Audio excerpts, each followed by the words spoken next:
4-0 win Monday, the first of its 4-game series. The Rangers were struck by 11 Boston Red Sox runs last night. Tonight, Game 3 of the series, as the Rangers try to again gain the upper hand on a team they have had the upper hand on for the last 3 years running. Welcome to the ballpark. Dave Barnett along with Tom Grieve. One bright spot for the Rangers last night, offensively and defensively, Josh Hamilton. Yeah, when you come to a ball game and you watch the Rangers and you watch Josh Hamilton, you get the overall package. You just don't see offense. You don't just see defense. You see it all. And the reason he plays such great defense, number one, he's physically talented, but he's not afraid to give his body up. He got hurt earlier in the season diving.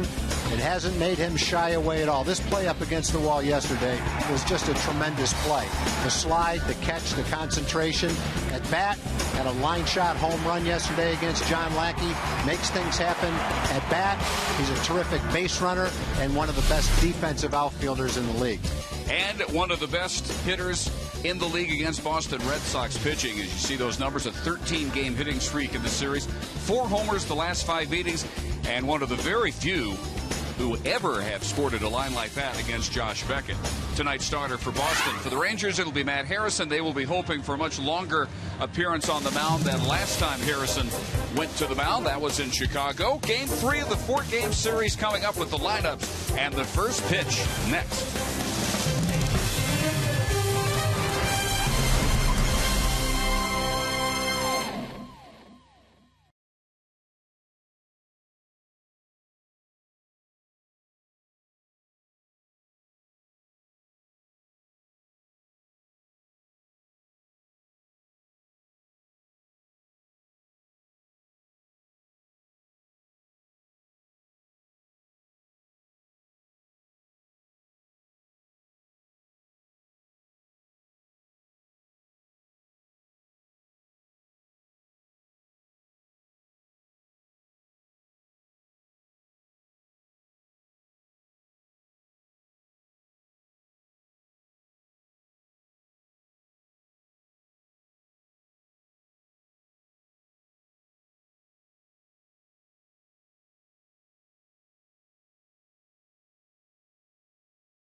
Is brought to you by your Texas Ford dealers. Check out the Ford F-150 and drive one. Ford is the best in Texas.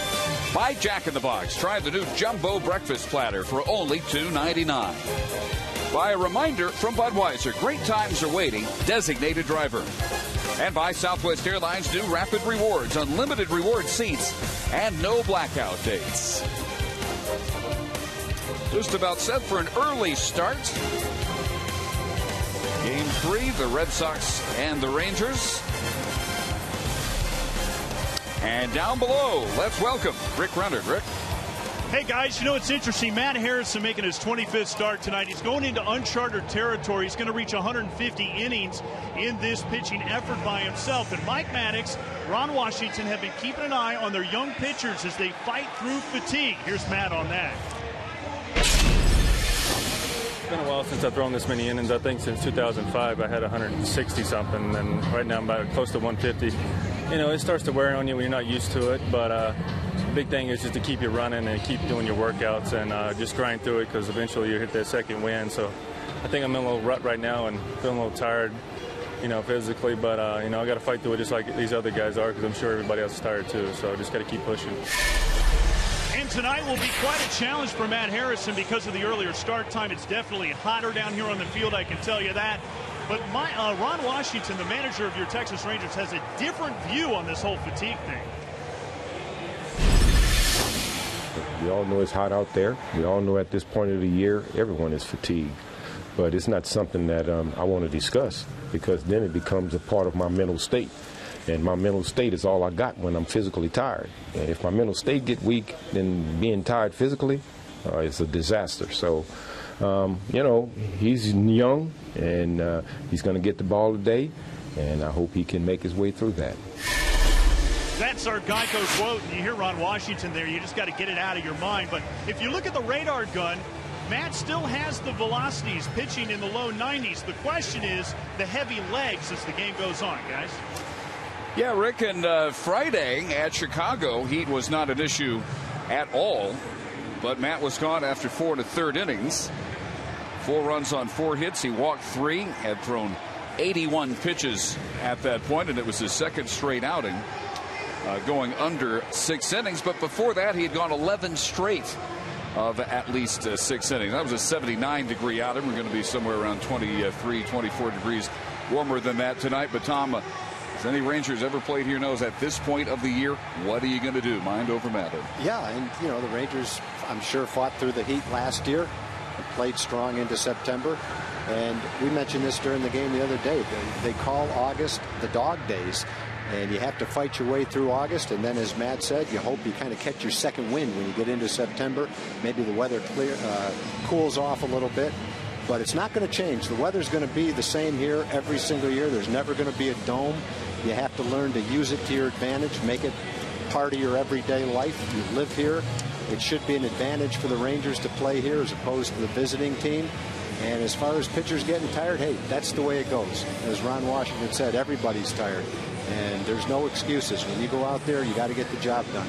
And if you don't get it done for 6 months, then the team finds someone else that can. Last night, the Rangers seeing their lead fall to 3.5 games because of the loss and because of another Angel walk-off win, their third walk-off in what is now a 5-game winning streak. Peter Borges providing the heroics for the Angels, and then a 3.5 back. And with some momentum, Paul Konerko had given the White Sox a tie with his 2000th career hit in the 8th inning off Irvin Santana last night. But the Angels pulled that one out. And, of course, they are in here next over the weekend. Aaron O'Day has joined the bullpen.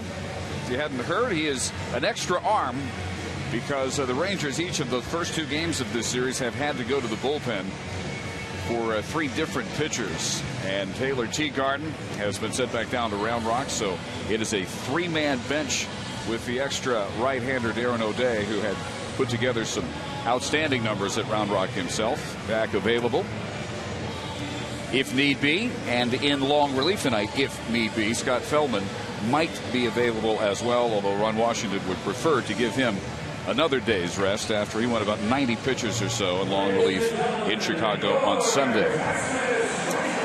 Our Ford leaderboard, something the pitchers are up against. The fact that in this series, you got 4 of the top 5 hit leaders in the American League with Gonzalez, Michael Young, Ellsbury, and Pedroia. Yeah, it's not easy pitching through the Red Sox lineup, that's for sure. The one guy that you don't hear much about that's having an outstanding year is Melky Cabrera. We played the A's, but even when we were playing him, you didn't really look at him as a guy that might be in that group of 5 hitters. I think once he left the Yankees, he's getting a chance to play every day now. He's putting up a really nice season for Kansas City. Well, Matt Harrison on the mound looking for his 11th win of the year. 8 losses in the Southwest Airlines Red Sox starting lineup. Stronger than ever with Jacoby Ellsbury again available. Marco Scutaro batting second. Gonzalez's superb game last night. Pedroia again batting cleanup. And you see Big Papi's addition. David Ortiz DHing and batting fifth. Jed Lowry, Carl Crawford, Jason Varitek, the veteran catcher at 39 in the lineup. And Darnell McDonald will be in right field and batting ninth. Well, for Matt Harrison, this will be his 25th start. He's got a winning record, a solid ERA at 3.28. He talked about his innings. The innings are solid with respect to hits, only 141 hits in 148 innings. His last 8 home starts have gone well. I think that's one of the key to a lot of our young pitchers is they pitch pretty well in this ballpark. C.J. Wilson pitches really well here. In 8 starts, Matt's ERA is 2.26. And he's cut down on his home run ball. He's only given up a couple since the All-Star break. This will be his 6th outing against the Red Sox. He's 2-0, including a win in Game 3 of the opening 3-game sweep. Back on April 3rd, he went 7 innings and that one a run on 5 hits in the Rangers' 5-1 victory. Defensively, Rangers have played 4 straight errorless games. Hamilton, Chavez, and David Murphy in the outfield with Young, Andrews, Quintanilla at second. Mitch Moreland is at first with Mike Napoli getting a start behind the plate. Ian Kinsler is DHing. And the first pitch is a strike to Jacoby Ellsbury.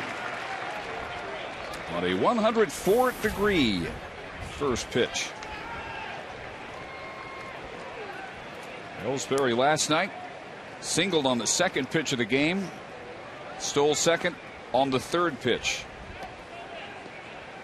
And Tom, I think I recognize those. Those are clouds. Deep, dark, gray clouds. A very welcome sight above the ballpark. How about that? Well, if you can block out the sun, it would be very nice for the first hour and a half before it gets dark. Well, the wind Left is fielder not the usual. it. Wind is coming in from left field, as are the clouds. So no jet stream.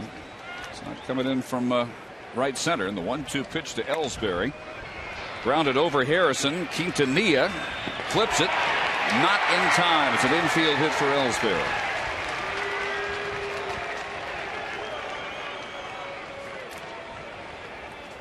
#159th hit of the year for Jacoby Ellsbury.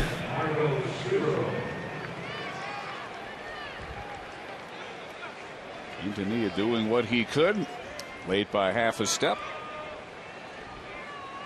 And Ellsbury starts the first tonight the way he did last night. He just couldn't get the ball out of his glove in time. With Ellsbury running, that's one to get him at first base. It has to be quicker than that. But I think when Omar went to get the ball out of his glove, he had a hard time getting a grip on it.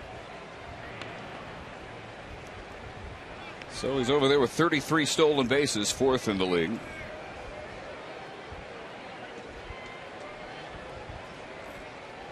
Very tightly bunched top 5 there with Elvis Andrus in the picture. And Marco Scutaro, who laid down the sacrifice bunt in this same position last night. And then went on to contribute a sacrifice fly and an extra base hit, a 2-run double on a 1-2 pitch, 2 outs in the 8th, greeting Mark Lowe. It had been a while since a Red Sox hitter had that combination in the same game, a sacrifice bunt, sacrifice fly, extra base hit since 2000. In fact, no Boston player done that in the same game. Much less likely to sacrifice bunt with Ellsbury at first than Ellsbury at second, like he was in last night's game.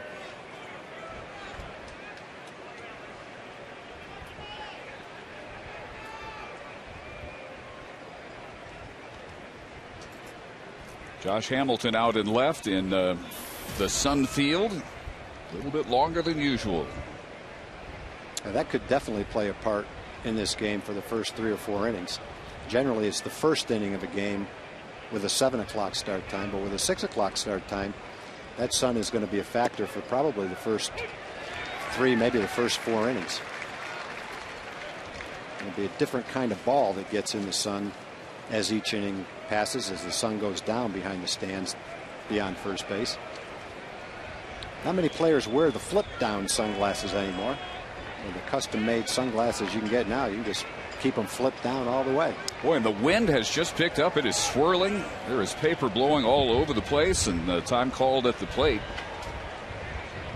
Boy, this is like April weather has blown in, not temperature wise, but in terms of the wind direction, the clouds, that's whipped up just in the last minute to that point.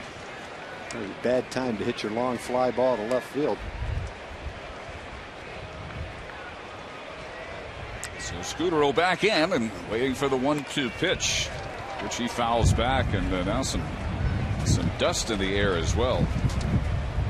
Unusual surroundings, but then anything different is good, isn't it, Tom?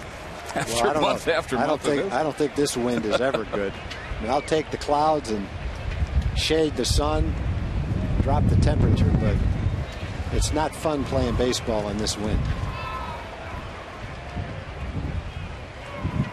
And again, Scudero has to step out as a result. And the sun can definitely affect the left fielder. The wind will affect everybody on the field.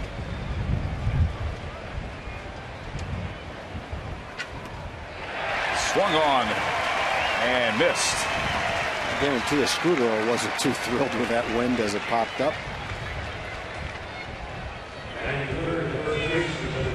And Scudero doesn't strike out very much. Struck out 2 or 3 times in this series already. It looked like Matt fooled him with an off-speed pitch up and away. Guys like Scudero, they take a lot of pride in not striking out.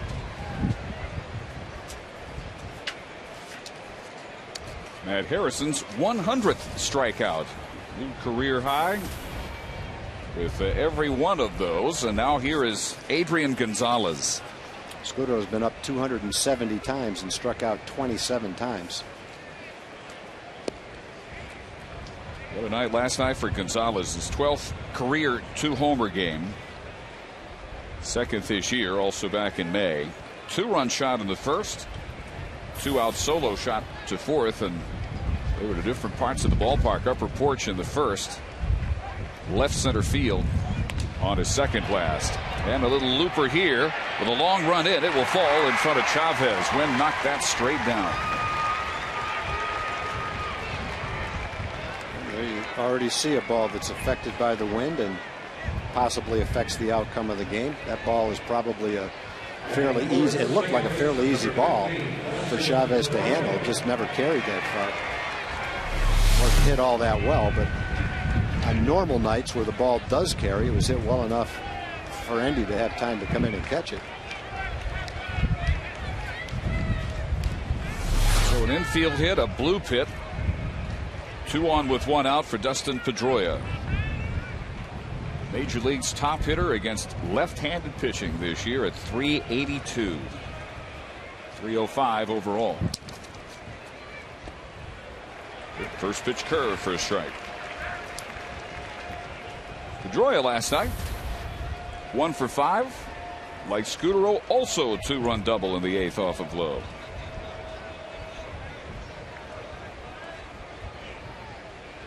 Tenth in the league with the .305 average. 5th in hits. 4th in walks, and top 10 in stolen bases. And a ground ball past a diving Michael Young. As Ellsbury coming home. Hamilton comes home, not in time, and the Red Sox lead it 1-0. Tough inning for Matt. Got a playable ground ball to second to start the game, a blooper to center, and a dribbler into left field. For Pedroia, it's RBI number 68.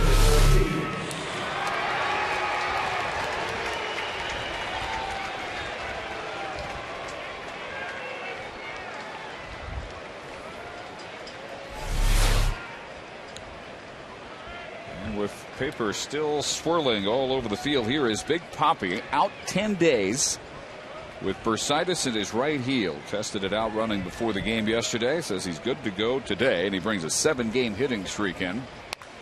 And rips the first pitch he sees down the right field line. That'll send Gonzalez home. Ortiz will stop at first.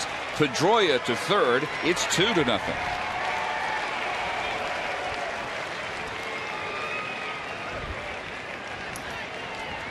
So Big Papi gathered no rust whatsoever, just like that. An 8-game hitting streak at better than 500 and 8 RBIs in the streak.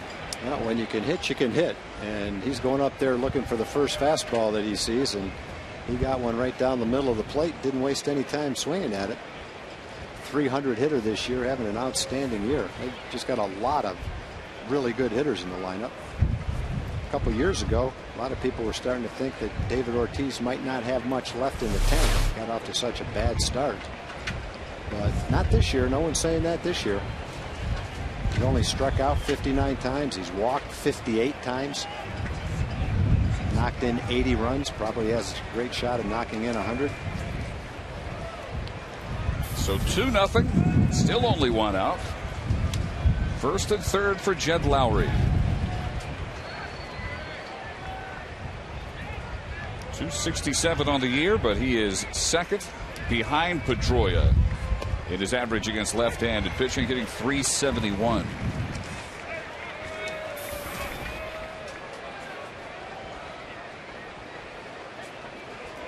Lowry, one of 2 switch hitters in Terry Francona's lineup tonight.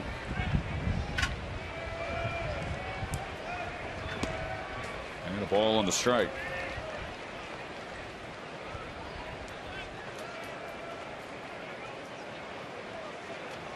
Lowry last night singled his first 2 trips, scored after both, and comes in with a 5-game hitting streak.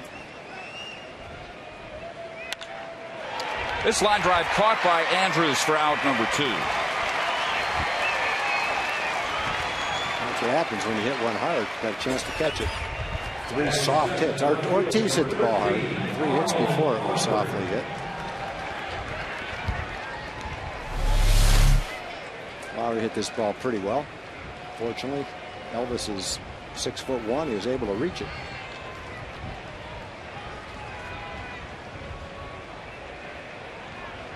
Not even his best hang time required. So with 2 outs, a lefty-lefty matchup with Carl Crawford. And strike 1 to the Houston Jefferson Davis High School product, hitting just .178 against left-handed pitching this year. 2 for 6 against Knapp, 2 hits in the series, and a 6-game hitting streak coming in tonight.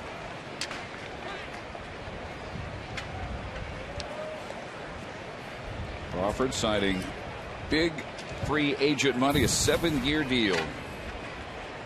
Off an outstanding run with Tampa Bay, ending with first-round loss to the Rangers last year.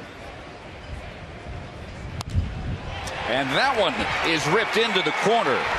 So Pedroia home. We'll see how well Ortiz can run. He will be waved home. And here is the relay. It's there waiting for him, and Napoli drops it.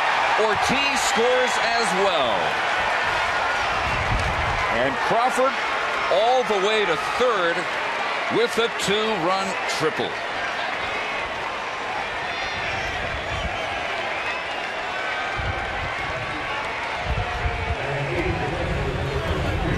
They waved Ortiz home from third. Really, you shouldn't score from third on that, from first on that ball if you're Ortiz. The relay throw from Murphy was pretty good.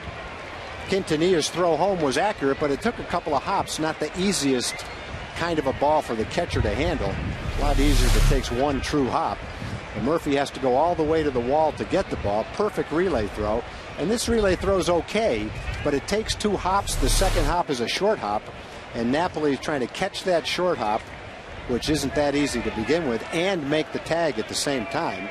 Obviously, if he was able to do that, Ortiz would have been out, but a little bit better relay throw home, and he wouldn't have had to worry about the short hop. 1-1 to Veritek. It has scored a double for Crawford, third on the throw. Another look at the throw. Napoli take his eye off a little early. Looking at Ortiz. He's got a guy 250 pounds about 3 feet away from him. It's natural to be concerned about the runner. And it's not that easy. If all he had to do was catch the short hop and not worry about the runner, he probably would have been able to do it. But the ideal throw is either in the air or it takes one easy hop for him to catch. That last short hop looks simple when you look at the replay, but when you're out there trying to catch that short hop with Ortiz 10 feet away from you, you don't know whether he's going to slide, whether he's going to try to smash into you, and you've got to catch it and make the tag. It's not that easy a play. Better throw, and it's an easier play. Full count out of Veritek. Just saw a lightning bolt out beyond left field. Wind shifting marginally, it looks like, coming more in from center. Straight center, and just saw more lightning again. For a long time since we've seen these conditions at this ballpark. And for Matt Harrison now, at least a 27-pitch first inning. Yeah, the Rangers are in the same situation they've been in with a couple of short starts. Feldman throwing 80 pitches 2 days ago. Not an ideal situation for a long man today. I don't think Ron really wants to use him on 2 days rest. Well, a strikeout of Veritek, a 2-strikeout inning, but also for the Red Sox, a 4-run, 5-hit inning.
To flash out beyond left field, wind whipping in straight from center field now, and there is a very long thin band of showers running actually from the east. May hit us fairly soon as we look at the Southwest Airlines Rangers starting lineup. Kinsler is the DH tonight. Andrews, Hamilton, Young, Napoli batting fifth, catching with Moreland, Murphy, Chavez, and Quintanilla, as Josh Beckett 10-5. Third in the league with a 246 earned run average, takes to the mound with a 4-run lead.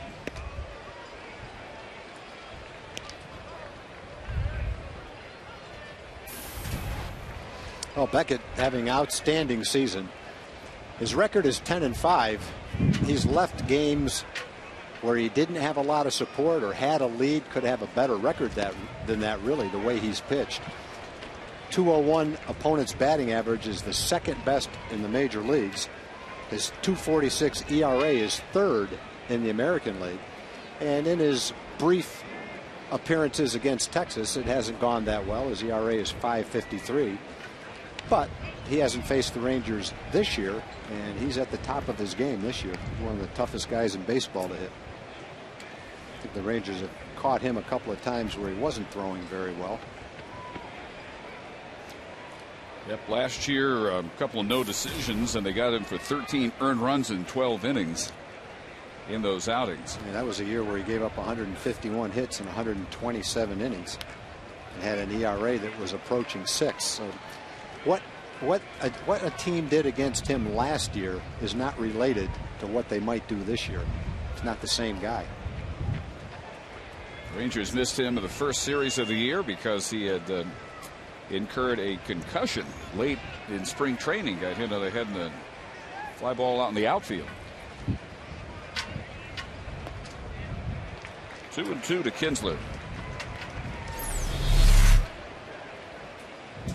Only Justin Verlander's 185, a better opponent batting average. The other thing of interest, one of the other things about Beckett is he throws very well to Jason Varitek in his career. Significantly better with Varitek back there by almost 2 runs a game than any other catcher. So he loves pitching to the veteran back there. Boy, Tom, I'm smelling something I haven't smelled in months here. That smells like rain. I was going to say, go take a shower. No. It's not me. Coming straight in. John Nelson sitting next to you. Don't even think that. Nope, coming straight in from center field. He'll be here soon. It's very odd weather coming in from the east.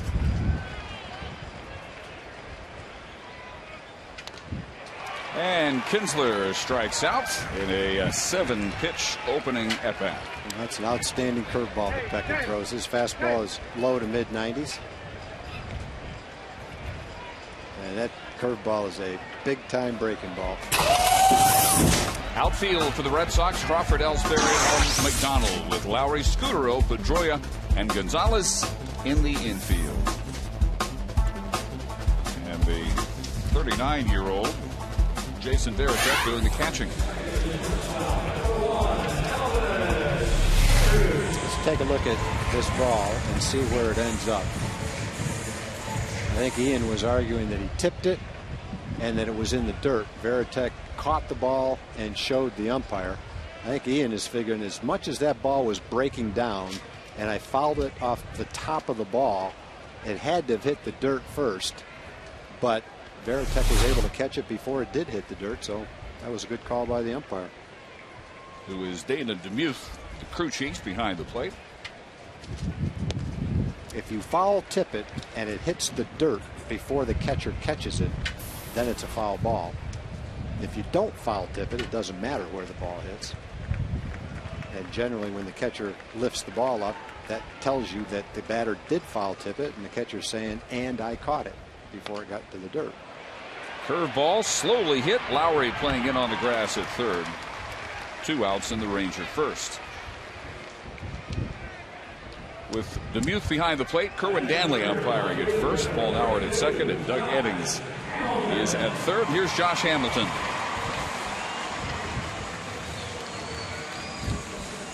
And, at the outset, we showed you Josh's contributions last night, the homer, the 2 diving catches, and you see his numbers against Josh Beckett. 6 for 12, 2 home runs. Josh has homered 2 of his last 4 games, 3 of his last 7, 4 of his last 12, and standing at 17 on the year at .302.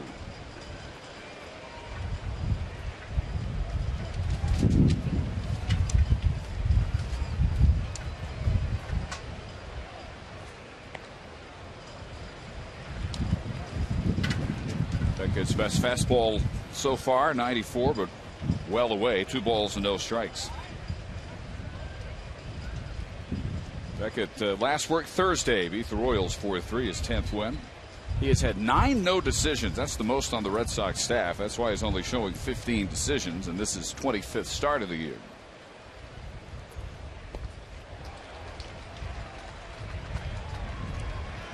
5 of those no decisions, he gave up 1 run or less. And pitching behind a Red Sox team that is one of the top scoring teams in baseball, that's kind of pitching in some bad luck right there.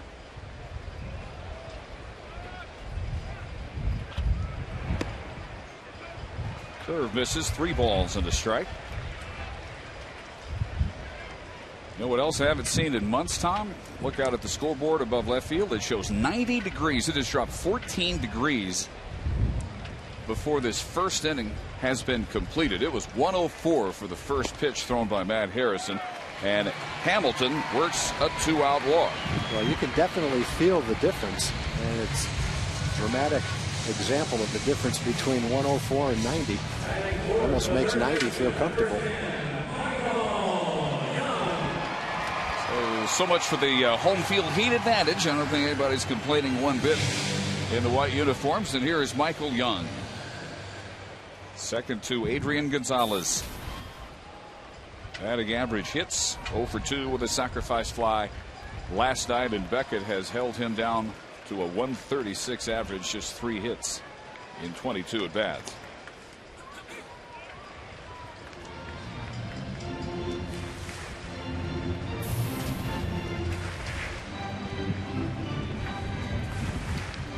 Michael's second best home average in the league at 350 here at the ballpark.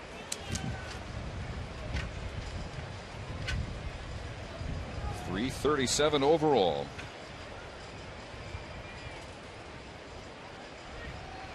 And with Hamilton running, Varitek's throw not nearly in time. A stolen base for Josh. Well, you sneak a little single in here, at least you get 1 run back in the first inning, and that's a good goal. Get on the board, start to peck away at that lead.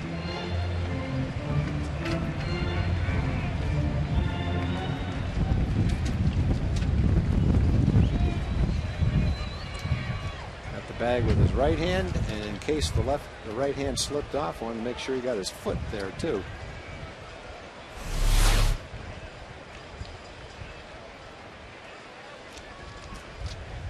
Waiting that form to Dustin Pedroia as he takes his lead off second. 1-1 pitch to Young. 2 balls and a strike. Beckett, of course, first pick in the draft out of Spring High School by the Marlins, 1999. First round pick in 1999, second overall, and the 3rd high school player in the 34-year history of the draft to that point to sign a major league contract. Second pitcher. Todd Van Poppel was the first. The A's in 1990. A-Rod was the second in 1993. Beckett, the first high school right-hander to get a major league contract right out of high school since Bill Gullickson had done it 20 years previous.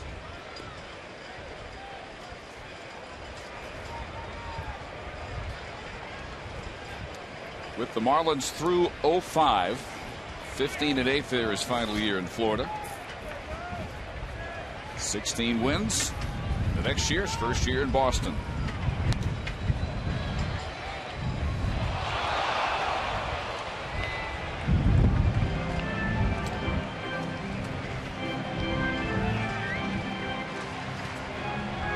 I think everybody that saw Josh Beckett pitch, as far as scouting went, thought that even though he was a high school pitcher, it wouldn't take him long to get to the big leagues, and he zipped through the minor leagues. Had less than 250 innings in the minor leagues and was dominating every step of the way before he got to the big leagues at a very young age for the Marlins.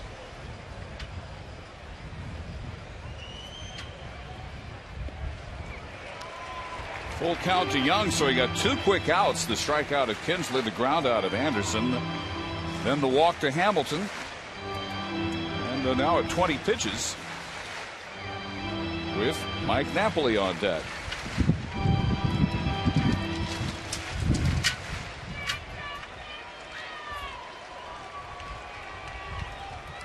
Beckett known this year especially for taking a lot of time, but with this win, Ranger batters stepping out quite a bit as well. Maybe has died down just a bit, but still coming in strong from straightaway center. And back to back now, 2 out walks as Young reaches, and here is Mike Napoli. Well, Beckett rarely has a problem with walks. Walked well under 3 for 9 innings. He's walked 40 in 157 innings. And they're just a little above 2 a game, so he's at his quota in the first inning. But you get right back in the game with 1 swing of the bat now. Red Sox had 5 hits and 4 runs. Took them a while to get those 4 runs. Napoli gets a hold of one. All of a sudden, it's a 4-3 game, just like that.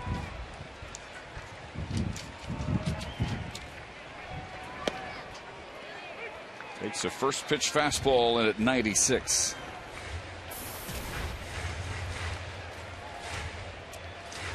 Forty extra base hits, 21 of those home runs. 0 for 2 last night, couple of walks. And it's Snapbike's season best 11 game hitting streak.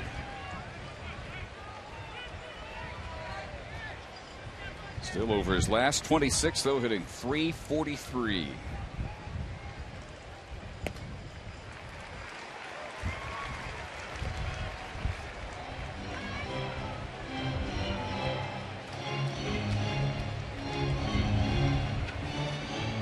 American League's best home team, the Rangers at 40-24 here. Red Sox on the road at 40-26. Second best road team in the American League, 1 percentage point behind the Yankees. 2 percentage points overall behind the Yankees, virtual tie for first in the East. And now behind Napoli, 2 balls and a strike.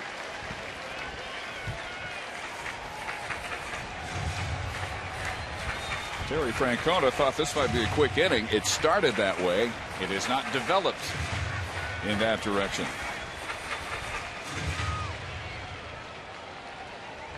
24 pitches, only half have been strikes so far from Josh Beckett. He's not throwing his curveball anywhere near the strike zone for the most part. And Napoli trying to check his swing there, couldn't do it. 2-2.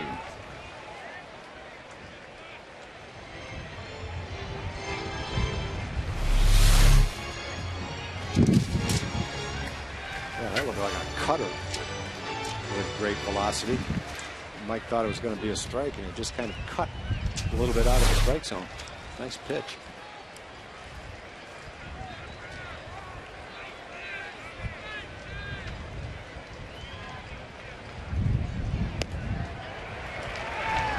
Third straight 3-ball count, second straight full count. After Matt Harrison threw 27 pitches in the top of the inning, Beckett's about to throw his 27.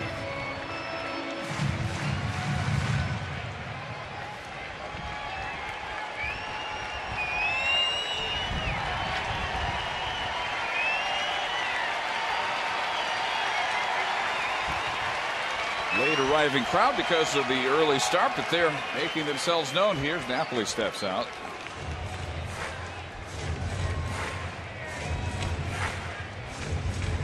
Hamilton at second after the walk and the steal. Young at first after his walk.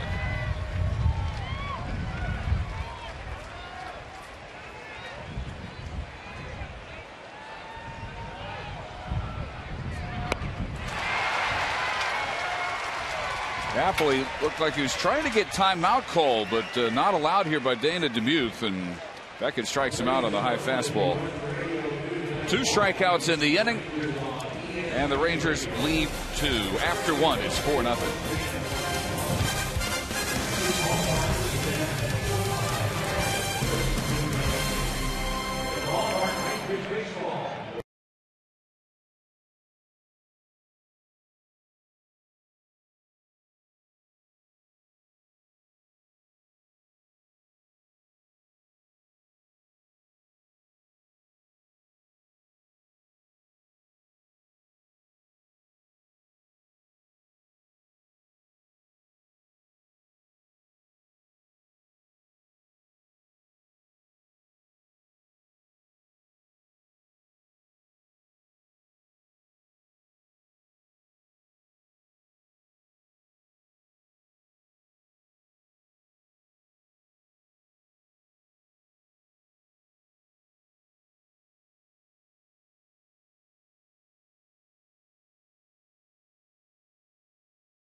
All right, thank you, Dave. Community Corner tonight. Ranger fans, time is running out for your chance to purchase a raffle ticket in which you can win an American League Championship ring just like the Texas Rangers have. Find out more. Log on to texasrangers.com/raffle or call the number on your screen.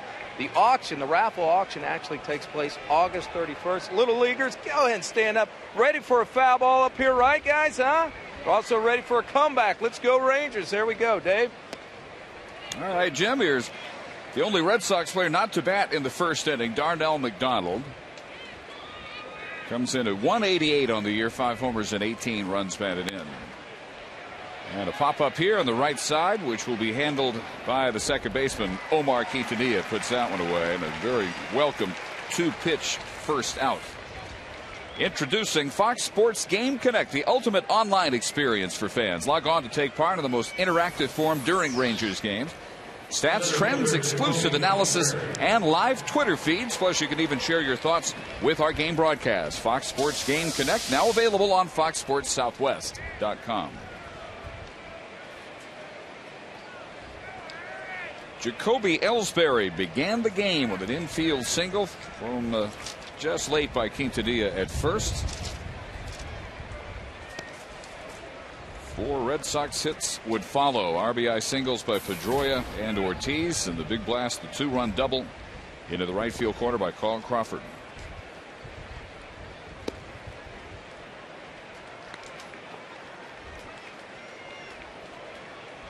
And Harrison, 27 pitches through the first inning.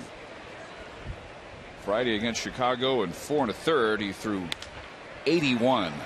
And this pop up chased by Hamilton. But 2 balls and a strike.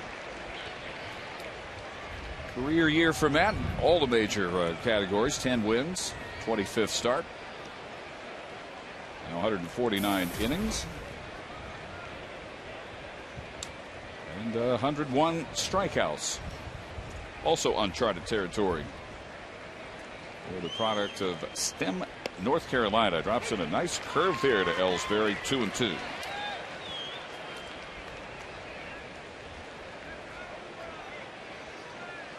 Red Sox ready to go home after tomorrow night. This is the 16th game in a stretch of 15 of 17 on the road. They are 8-7 so far. Home Friday night for a 3-game series against the A's. Tuesday they start 3 against the Yankees, and then the Rangers are in town. And a base hit to right field. Ellsbury 2 for 2.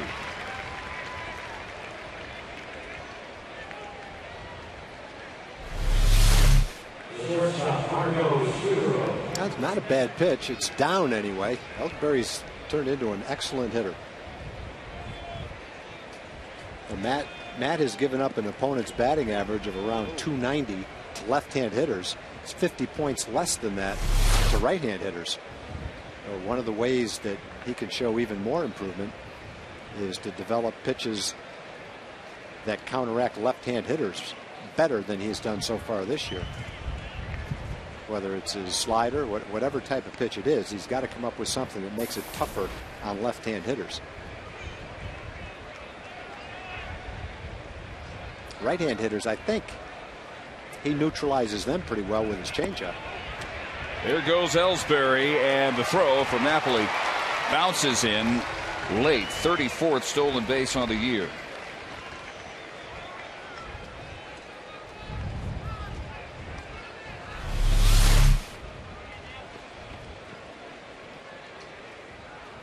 He's a good base stealer. He gets a good jump. Obviously, he's fast. Good instincts on the bases as well.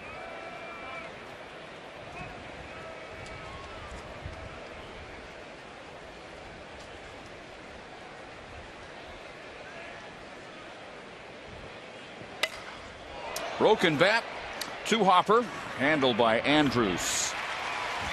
And Scudero, who struck out in the first, is the second out here in the second inning. It sounded like he was hitting with a leg of a chair. The way that bat broke. Well, that did make a very strange sound.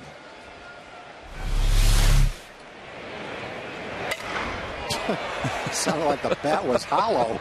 It broke like it was hollow, too. That's a different kind of wood. Bats didn't used to break like that. That's got to be the maple bat. There must be benefits to it in the eyes of the hitter. Otherwise, they wouldn't use those bats. A long time ago, you didn't have a choice. The only bat you could get was made out of ash. Now there's all sorts of different kinds you can get. Gonzalez singled his first time up, scored the second of their 4 runs.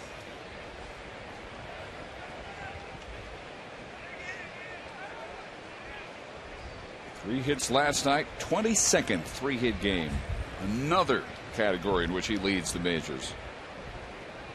What a first year he's had in a Red Sox uniform.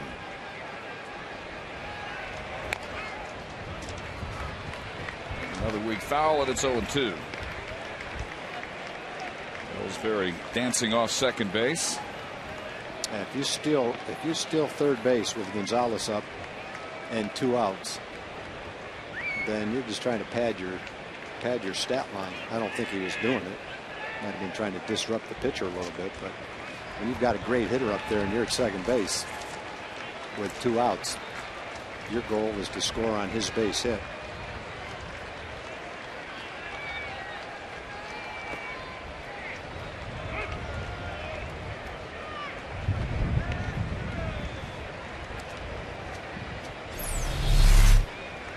Boy, the year he's put together, certainly MVP credentials right across the board there. First in hits, average, second, 97 runs batted in. 5th in slugging, 56 multi-hit games. If Jose Bautista was playing on a better team, he'd be the leading candidate.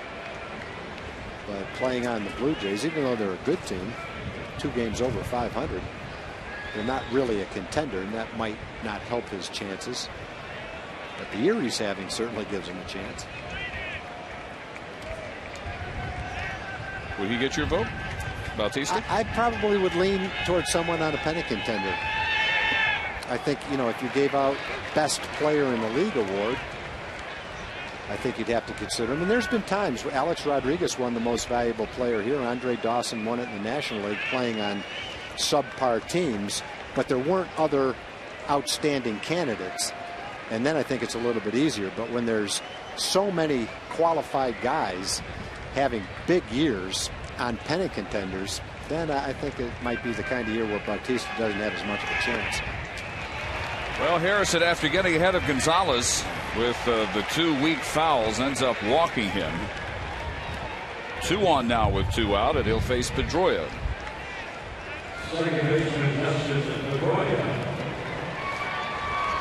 And Pedroia in the first drove in the first of their 4 runs, singling home Ellsbury.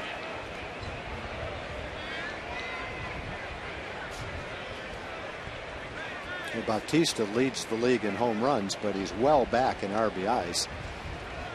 And one of the reasons is he gets walked so many times. Doesn't get as many opportunities. Doesn't hit on the same kind of team that Gonzalez hits on.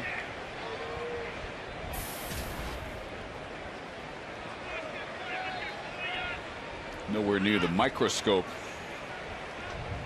playing for that Toronto team. On the other hand, Gonzalez has some teammates who are competitors at this point, MVP consideration.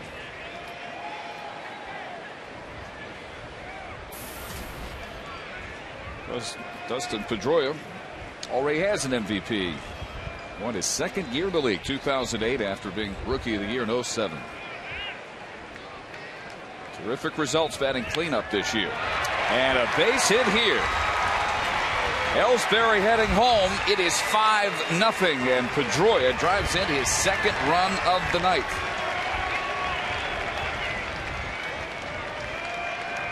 I think when you watch these last 2 games, you get an idea how well C.J. Wilson pitched the first night. The Red Sox can definitely hit. If you make bad pitches to them, they're going to make you pay. And that's what's happening to Matt tonight. When he has made mistakes in the strike zone, the Red Sox have teed off.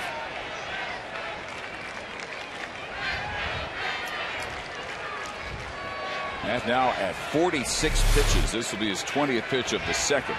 And it's to Ortiz, who ripped the first pitch he saw for an RBI single to right. Tries to do the same here. He had to be just sick to go out because before the heel took him out of the lineup 10 days ago. 7-game hitting streak, 500 average, 3 homers, 7 RBIs. He's homered 4 times in his last 9 games. 24 on the year, tied for 7th in the league. And again, Harrison out in front.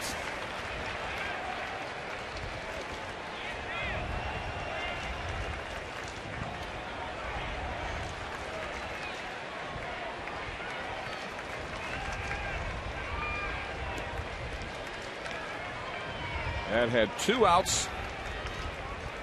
1 on, then the walk to Gonzalez, the single by Pedroia. Trying to take care of Big Papi here to end the inning. With no further damage. And he does so as Ortiz waves at one almost a foot inside.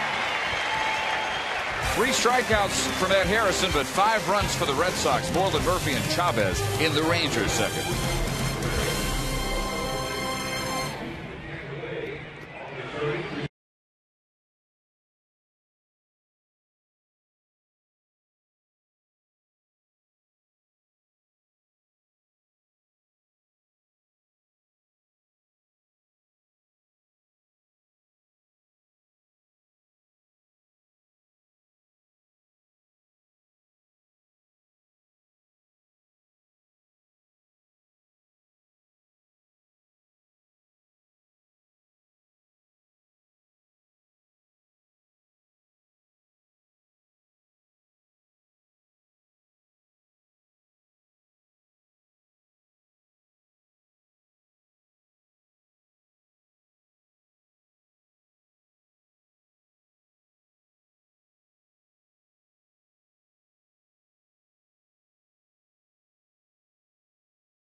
Josh Peckett deals to Mitch Moreland, now with a 5-run lead. Moreland leading off the Rangers' second at 278. A couple of hits last night.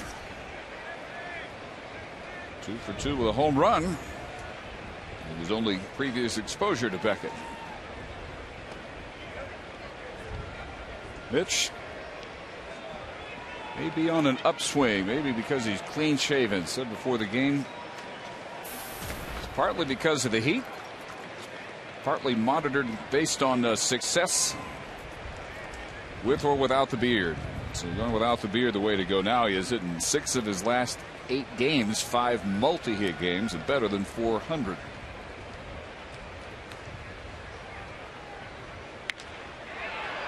And a little bloop into shallow left field. Crawford comes on to make the running catch. You can follow the Rangers with the MLB.com at Bat 11 app for your iPhone, iPad, Android, or BlackBerry. Get live audio, pitch-by-pitch tracking, video highlights, and more. Text at BAT to 31826 or visit TexasRangers.com for details. Here's David Murphy, one-time member of the Red Sox. Comes in tonight at 239. And 3 for his last 31.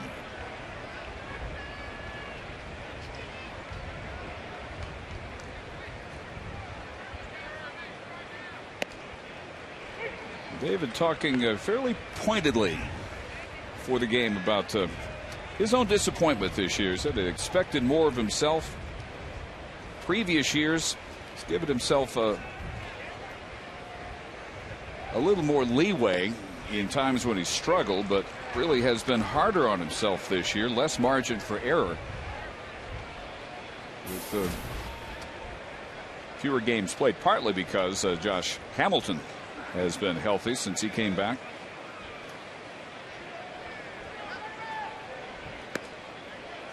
Two balls and 2 strikes. But David, over the course of his career, strong second half player. Better than a month to go in the season, can still be that for this Ranger team.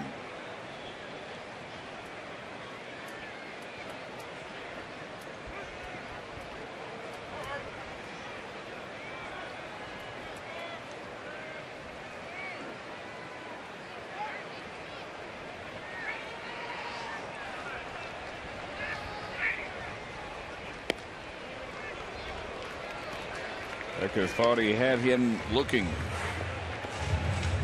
Third full count, 4th 3-ball count to the first 7 Ranger batters he's faced.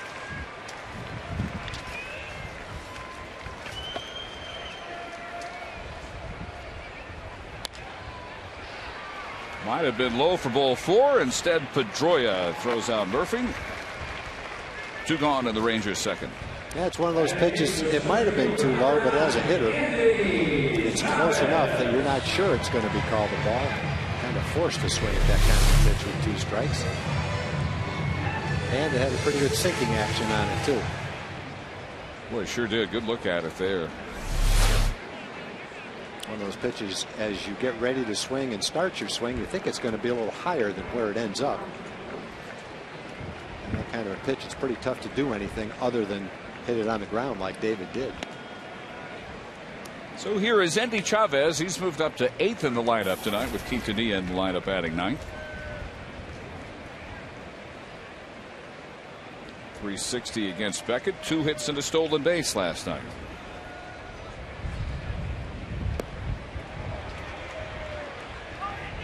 Oakland at New York again. They got a first inning home run from Coco Crisp. Yankees have just tied it.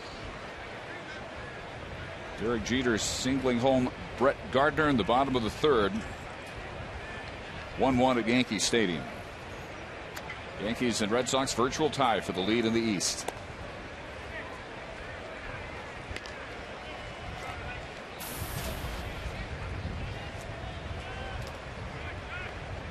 Matchup tonight in Anaheim is Zach Stewart getting the start for the White Sox against Jared Weaver. Newly re-signed Jared Weaver looking for his 15th win. Lofted to center field. Into the wind. Ellsbury tracks it down.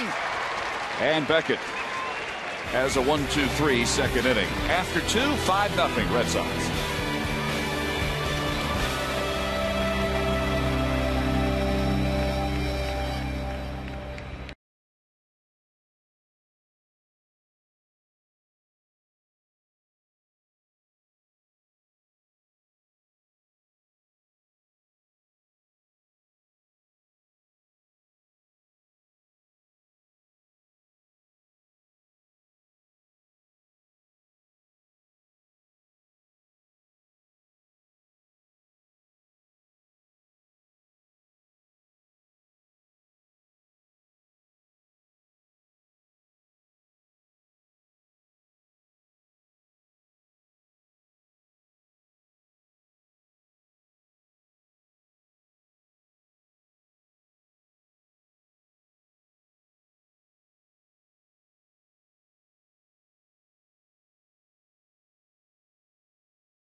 Sports Southwest brought to you by Geico Insurance, where 15 minutes could save you 15% on car insurance. By AT&T, Rethink Possible. And by Whataburger, just like you like it. Jed Lowry getting the third inning underway with a strike. Crawford and Varitek will be next. Lowry lined up to Andrews. His first time up, and it is 0-2. Red Sox got 4 in the first on 5 hits. Big blow, a 2-out, 2-run double by Carl Crawford. 1 in the second, an RBI single with 2 outs by Pedroia, who has driven in 2 of the 5 Red Sox runs.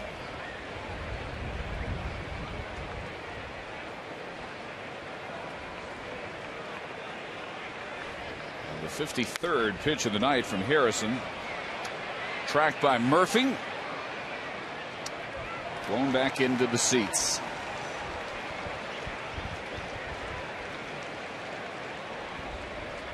And from a 104-degree first pitch, I look out and see 86 degrees.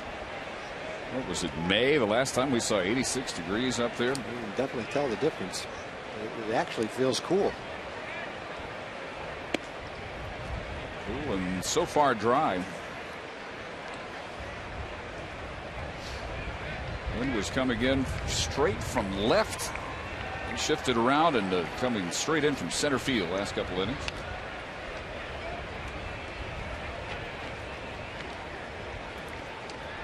The Red Sox were looking for some success against a Ranger team that had beaten them 5 straight before last night. Longest run of success by a Ranger team against a Boston team in 20 years. Right center field. Chavez in front of the track.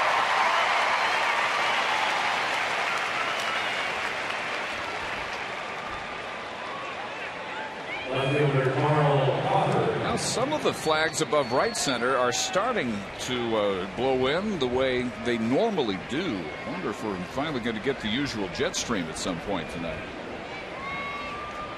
Above the Ozarka and the Bud signs right there, you can see them blowing in. So we've seen really 3 different wind directions the first 3 innings. It's very unusual meteorological conditions for the 3rd game of this series. Here's Crawford, had the big 2-run double into the right field corner. Ortiz scoring as Napoli could not hold the relay throw from Quintanilla at the plate.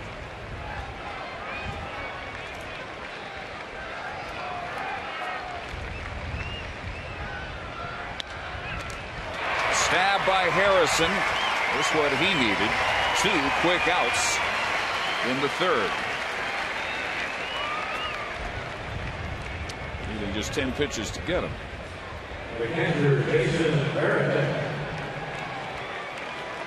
So that will bring up Varitek.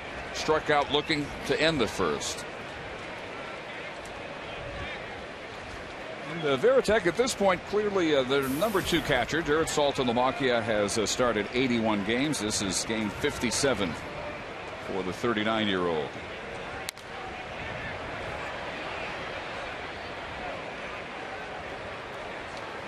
Yeah, he can still get the job done behind the plate. He's still in great shape. Veteran guy. You can see the C on his top for captain. Pretty nice honor. And in good enough shape, Tom, that Sunday at Kansas City he tripled at age 39. The oldest member of the Red Sox to triple since Ricky Henderson. His only year with Boston, 2002, also at 39. Out in front, 1-2. I did not even remember Ricky Henderson ever spent time in Boston. You know, I guess there's a fairly small universe of 39-year-olds who, have played, but still. He's catching to be catching at age 39 requires a lot of dedication, off-season work to stay in that kind of shape, to maintain that kind of conditioning where you can still go out and be competent at a major league level to catch a ball game. Andrews completes A 1-2-3. Boston third.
The Angels this weekend. Verizon is the coupon code on TexasRangers.com.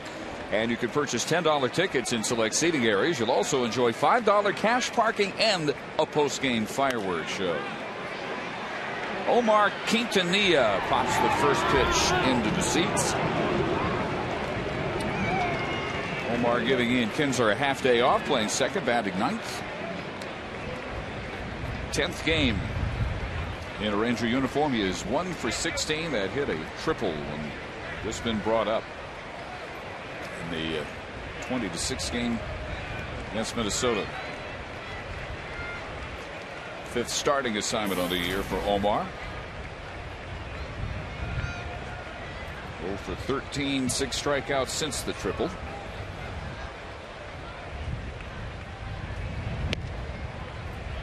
Well, that's a hard cutter that he throws, 91 miles an hour. He really hasn't had the command that he has when he's at its best, but you can see the outstanding curveball that he has. Fastball reaches 95, cutter 89 or 90. You can see why he's so tough to hit. 201 opponent's batting average, only 112 hits in 157 innings.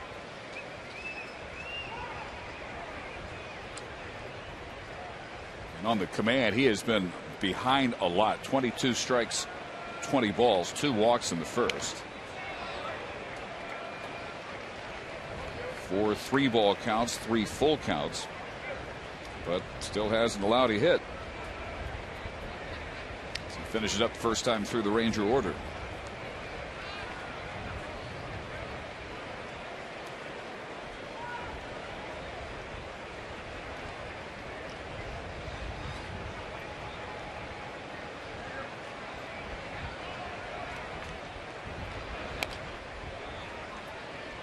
Beckett from Spring, still lives there in the off season. He's had a couple of ranches in South Texas, big acreages. Raises deer for deer hunting just above the Mexican border.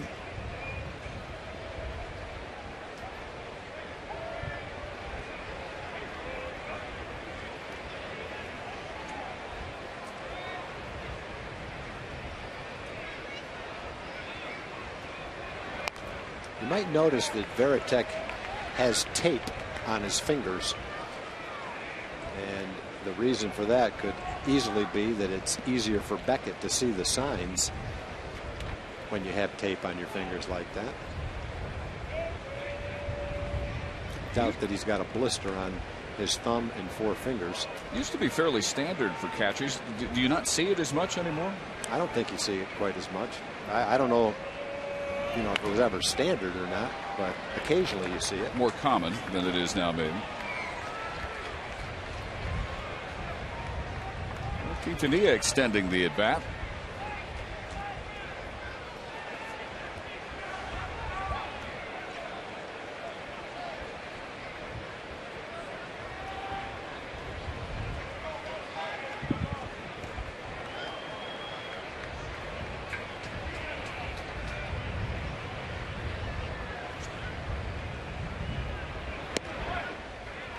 Works it even now, 2-2.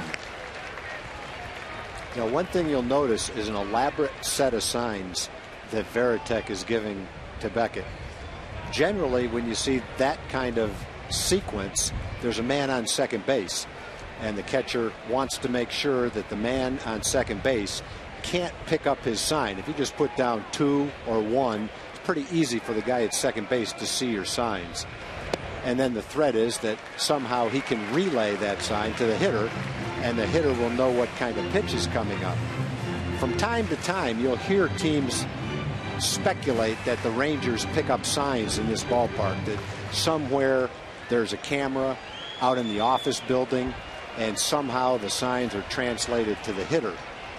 And I wouldn't be surprised if that's why Varitek is giving that elaborate set of signs. I know there's a game earlier where John Lackey was very upset, and I don't know that that's what he thought, but Mark Burley said that 2 or 3 years ago after he got bombed here. The Rangers must have known what I was throwing. And that's just a guess, but generally you don't see that elaborate set of signs given with nobody on base. Actually, that was brought up night before last when Eric Bedard was taking forever between pitches. And some of the Red Sox people who follow them all year saying afterwards that that was part of the conversation, that Bedard and Saltalamacchia had that in mind. But can that be a bad thing, even if it's completely false, just to have that planted, one more thing for them to worry about? Actually, I don't think it's a factor, because all you have to do is give the signs like Varitek's giving them, and no one's going to get it anyway. So you could have a camera in every single office in that office building, and some kind of a communication device from the office down to the dugout. But if you don't know what the sign is, it's not going to do you any good. And it's not that difficult for a catcher to give signs to the pitcher so that no one else knows what they are. It's just like the third base coach giving signs to the hitter. Everybody can see the third base coach, but because of the elaborate sequence of signs that he gives, you don't know what the sign is unless you know what the sequence is. And the same thing's true with a catcher to the pitcher. The pitcher knows what they are, but if you've got a camera and you don't know what they are, it's not going to do you any good. And the other thing they can do is they can change them from one inning to the next. If they think somehow you're going to decipher the sequence of signs, all they have to do is change them at the end of each inning, and it's virtually impossible to do that. So I don't think it could ever be much of a factor for the defensive team, even if they know there's a camera out there. Kinsler grounds out to the third baseman Lowry after striking out in the first. So that is 6 in a row retired by Beckett after the two-out walks in the first to Hamilton and Young. And we'll bring up Andrews, who also grounded to Lowry his first time up. Now, what about, and this is standard now, all sports, football started it, I think, with the coaches hiding behind their game plans, worried about lip reading. Have you ever actually heard of lip reading in baseball? We just saw Beckett talking with Varitek, hiding behind his glove. Yeah, I think that's the reason why they hide behind the glove. If you've got a camera on the pitcher, you can easily see what he says. Now, you may not know everything, but you can pick out some of the words he says. It may not be words that you could easily translate to the hitter so that it would help him in that at bat, but it may be a word or two that if you're the pitcher, you don't want people to see. You might not want women and children to see some of the things you're saying out there. So there's a reason for doing that. With cameras all over the place, players are a little bit self-conscious about that. That's a little bit ridiculous when you see a Japanese pitcher put his glove over his face. Because I don't think there's much threat of us deciphering that. But there are satellites everywhere. Someone in Osaka might be picking it up. Yeah, you never know. And I think it's just become kind of the thing to do. I think some pitchers and catchers probably just do it because everybody else does it. Yeah, I think that's definitely the case now. It's just that people think that's how it is done. That's what we're supposed to do.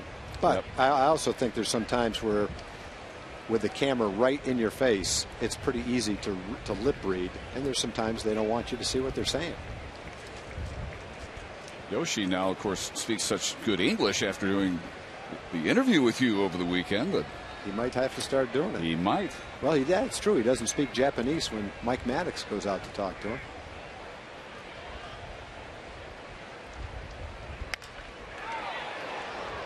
Hard line drive. There have not been even many of those foul balls so far off of Becker, but he is spending a lot of pitches. This is 56 pitches, and he's been working with no less than a 4-run lead since he first took the mound. But, yeah, there's only been 2 base runners, and they were on walks.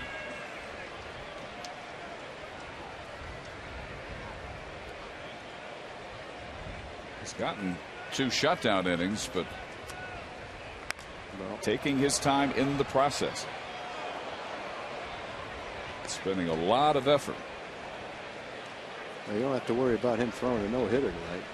That's not going to happen. Rangers might not get a hit, but he's not going to be out there for 9 innings.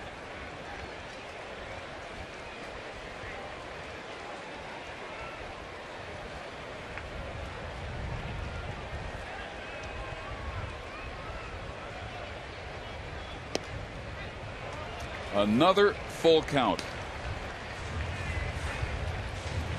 That is 5 full counts. Facing his 11th batter. 6th 3-ball count. He walked Hamilton at 3-1. Walked Young at 3-2. Retired Murphy and Quintanilla grounders to second. Elba stays alive, fouling off the fastball. I think it's going to be at least averaging 20 pitches per inning with a 5-0 lead.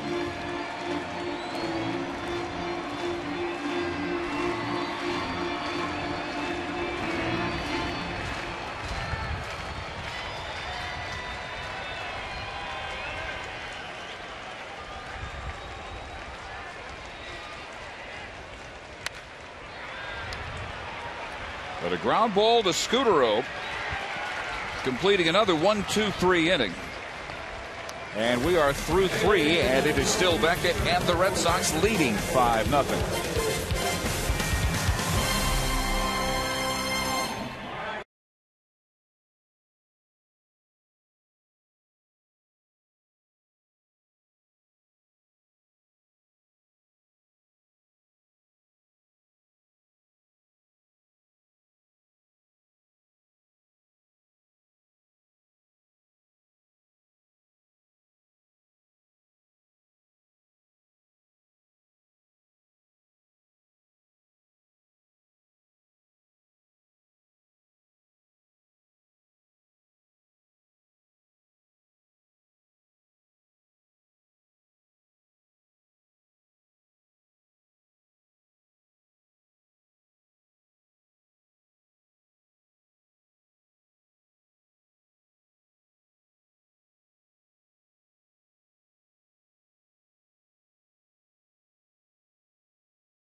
Here we go. Dave Barnett and Tom Grieve. It'll be Darnell McDonald, followed by the top of the order, Ellsbury and Scutaro. First pitch rip foul. McDonald popped to second his first time up. Red Sox jump right on Harrison, much as they did Colby Lewis last night. 4-run first inning, another in the second. With a total of 7 base hits. So, Tom, if Harrison can't at least do as Colby did last night, get past 101 pitches, get through 6 innings, that would be very welcome. Well, I think once you've given up some runs like this, that is your goal, to stop the other team from scoring and then pitch as deep into the game as you possibly can. Your goal going into the game is not to give up any runs. You've already given up 5. Now your goal is to get as many innings as you can so that the bullpen pitches as few innings as they need to. And it may not sound like a huge goal, but over 162 games it is.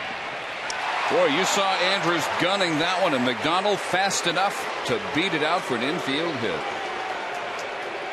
I'm not sure that Elvis charged that ball like he needed to make that play. Watch him. He's going to come in for the ball. He's going to wait back on his heels, and now it's too late. To get a fast runner like that, you've got to come all the way through the ball without stopping and having your feet back. Otherwise, you don't have time to make the play. He didn't do anything wrong. He fielded it cleanly. He got rid of it quickly, and he threw it hard. But I think with that kind of a runner, he needed to come through the ball charging it and throw quickly and hard to have any chance. Slow roller here by Ellsbury, and he's retired for the first time, thrown out by Omar Quintanilla. Let's check in with Jim Knox. All right, Dave, the Fox Sports Southwest Band Express rolled in again today to the ballpark here in Arlington. Short drive from Dallas, courtesy 13-10, the ticket. Richard, how was that drive? How was the bus? It was great, man. We got bathroom, we got seats, we got cooler full of beer out there. What else we got? Bathroom! Yeah! All right, anything we're missing on the bus? Anything? Yeah! Anything else on the bus? Bob and Dan need to be there with us. Yeah, of course, Bob and Dan. We do have an older Bob and look-alike right here. Bob Sturm, older version, maybe so. Not bad. All right, guys, enjoy the game. We need to come back here. Way to go, guys. There we go. That's the most excited I've ever seen someone to have a bathroom in a bus. That's a big deal, boy. First thing they mentioned. We've got a bathroom. Father and son both impressed by the facilities. Scutaro retired twice on a strikeout and a grounder to short. Don't have a lot of things to announce tonight, Dave. We do have a birthday to announce, though. 24th birthday for Valerie Grossman. Happy birthday, Valerie. And we got a huge box of pickles. And I'd love to thank the lady that sent the pickles, but she didn't leave a name on the box. Base hit to left field. And as that rolls off the glove of Hamilton in front of the track, Scutaro at second. McDonald has come home, and it is 6-0 Red Sox. Marco Scutaro drives in his 30th run of the year. Well, there's been a couple of borderline infield hits to start rallies. In the first inning, Ellsbury hit that little slow ground ball to second base that turned out to be an infield hit. McDonald hit that ground ball to shortstop, turned out to be an infield hit. And the Red Sox have made the Rangers pay by coming up with hits after that to score runs. Adrian Gonzalez singled and scored in the first, walked in the second. That double for Scutaro, only his third hit on the road trip now. 3 for 17, 30th RBI. 6 runs on 9 base hits now for the Red Sox. In their 6th crack at Matt Harrison. Some of that as a reliever. Matt was 2-0 against Boston before this onslaught.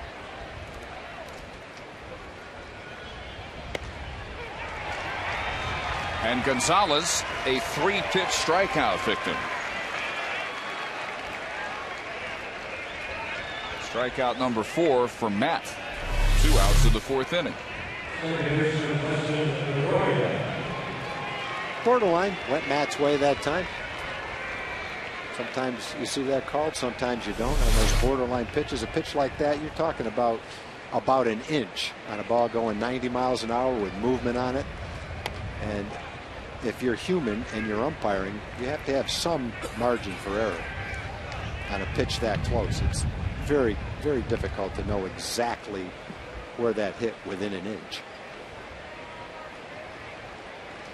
The umpires are scrutinized pretty closely with that pitch tracks, instant replay, different camera angles. And in any game, you can find a mistake that an umpire makes, but I think overall what you find is pretty remarkable how many calls they get right in the course of a game. 0-2 to Pedroia. 2 RBI singles and a run scored in the first. Red Sox have scored in all but the third, which Harrison got a 1-2-3. And Pedroia again top hitter in baseball against left-handed pitching this year.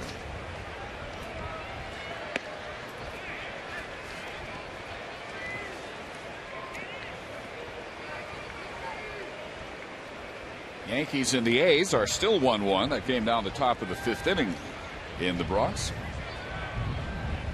Detroit and Tampa Bay also 1-1, bottom of the 5th at Tropicana Field. And a pop-up out into short right field. Quintanilla in front of a sliding Murphy, making sure he stayed out of the way. Red Sox get another run. 2 base hits, a man left at 6-0.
Josh Hamilton leading off the Ranger 4th. Still looking for their first hit against Josh Beckett.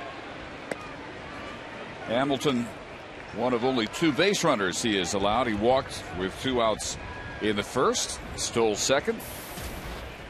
Watched as Michael Young walked, and then Mike Napoli struck out swinging. And a ground ball here will be handled and assisted by Adrian Gonzalez.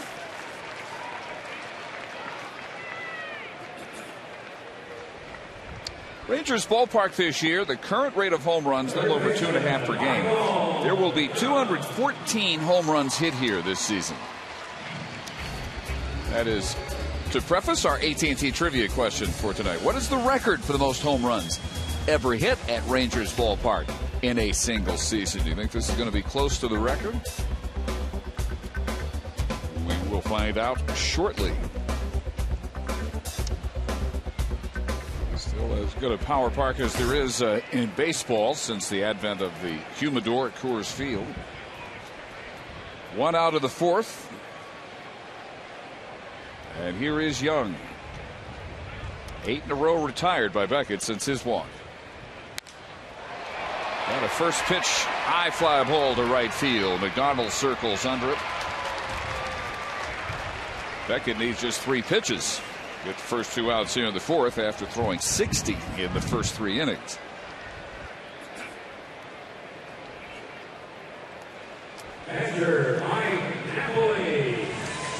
So here is Napoli.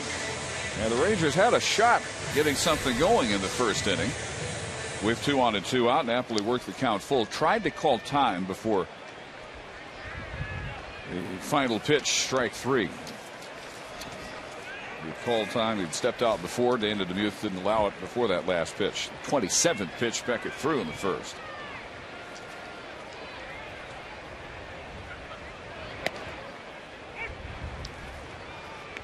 And what's happened on the mound tonight? There it is. Yeah, he had to be ready, and the umpire just didn't hear him.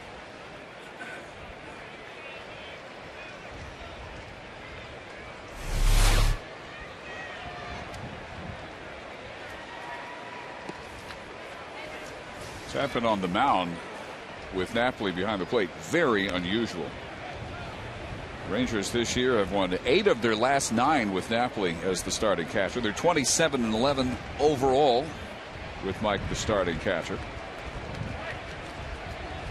With his catcher's ERA standing at 2.84. That's now second best in the majors. It's been the best figure in both leagues most of the year. Now Chris Stewart of San Francisco has one a little bit better.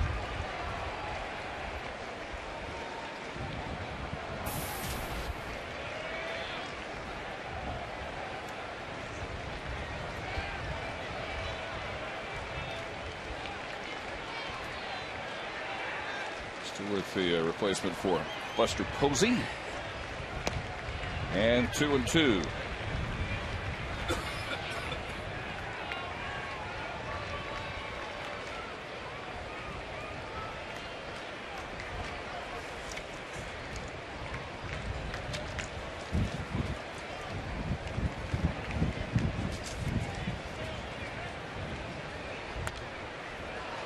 Tampa Bay has taken the lead on Max Scherzer in Detroit, a run to the bottom of the 5th.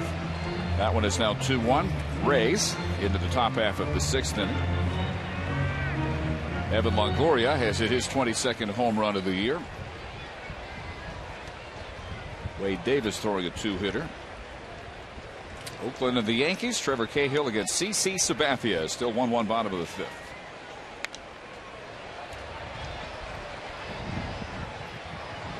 Kansas City and Toronto are tied 3-3 bottom of the 5th inning at the Rogers Center. Jose Bautista has hit his 37th home run of the year. Off of Luke Hochevar of the Royals.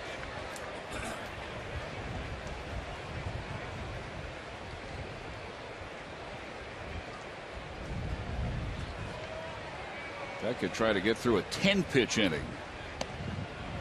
Not quite. Another full count. He has stacked up the full counts.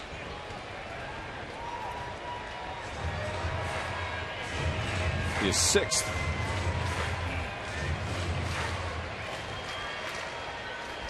Almost half the batters he's faced. And a high drive to deep left field. Crawford looks up. Gone. The first Ranger hit of the night, a home run by Mike Napoli. There really aren't many hitters in the league that can hit that high fastball out of the ballpark like he's done. The ball he hit off Jared Weaver was almost that same pitch. That pitch was probably not a strike. Let's take a look. No, that ball is well out of the strike zone. And that pitch is probably about 93 or 94 miles an hour. And he still hit it out of the ballpark. The ball he hit off Bedard in the first game of this series was up. Caused Bedard to go, wow, when he saw the ball go out of the ballpark. That's pretty amazing. Well, not even as up as that. So Mike Napoli, safe at home, safe and secure. New York Life, 22nd home run of the year. 4 off his total from last year. Mitch Moreland takes high. It's not that easy to make contact with a 94-mile-an-hour fastball that high and out of the strike zone, let alone to hit enough of it to hit it 380 feet like that.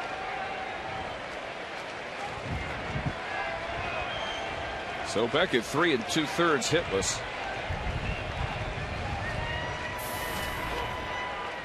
412 feet. It's a good thing he didn't hit that about 45 minutes ago. It would have blown back to shortstop. Yeah, the wind just cannot make up its mind. Inning or so ago, it was coming in as it usually does. We had the usual jet stream coming in from right center. Now it's back from center and even sometimes from left center, but pretty much straight in again. This is the 4th different set of wind conditions in roughly a little over an hour and a half of baseball.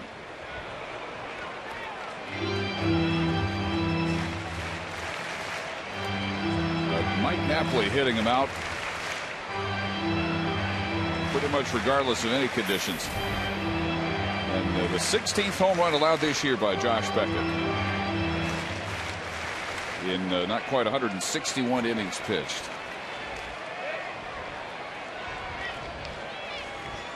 Mike now within 4 of the Rangers leader Nelson Cruz with 26, getting the night off tonight.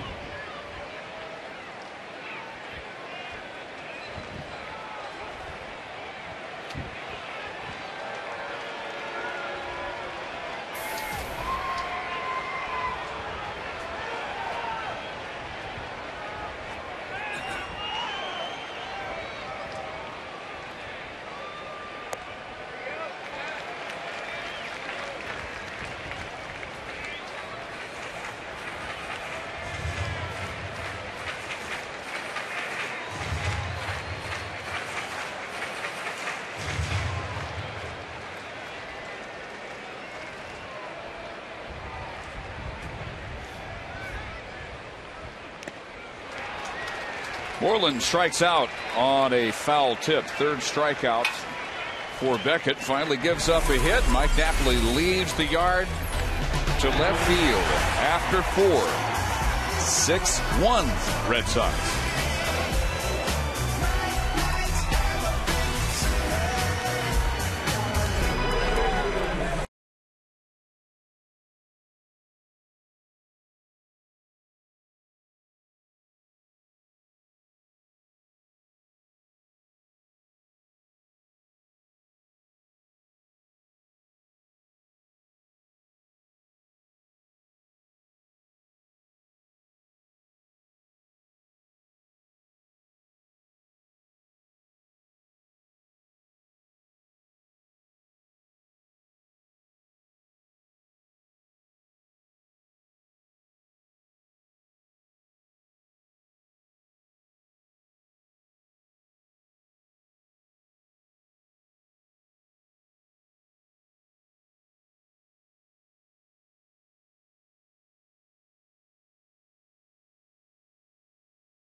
the thing. RBI single on the first pitch he saw back in the first, and he scored the 4th Boston run that inning. He ended the second with a strikeout.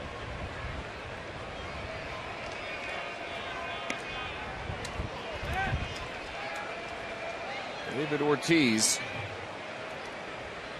a 300 hitter. Early last year, a lot of Red Sox fans, a lot of them, were ready to cut him loose. He had a terrible start to the 2010 season, and despite all he'd done for that franchise, there were lots of folks who were lighting up their phone lines, their internet, saying he's done, time to let him go. Red Sox very glad they didn't. 324 home runs. He's driven in his 80th run of the year. This after missing 10 days with a sore heel. And now 2 balls and 2 strikes as we welcome Steve Busby. And Buzz, you got to bring your offense tonight again. Well, that was never my strong suit. I'm sorry, but they're going to get there. They're making Beckett work really hard tonight. That may be the hardest working no-hitter for 4 innings I've ever seen. Right field, long run and a dive, and it's just off the glove of David Murphy. And Ortiz tiptoeing his way to second base with a leadoff double.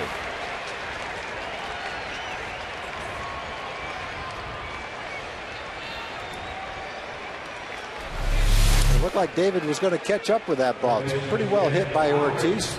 Reaches out and strokes it. Let's see how close he comes. Just not quite enough. Maybe 4 or 5 more inches.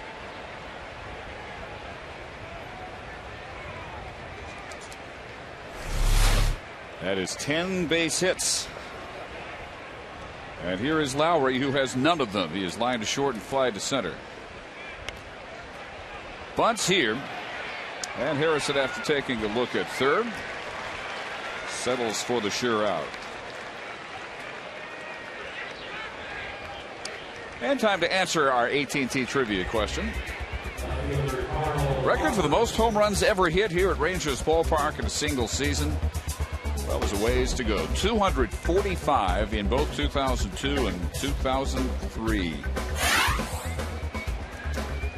And was that an all-time record? Not even close. Coors Field 5 times.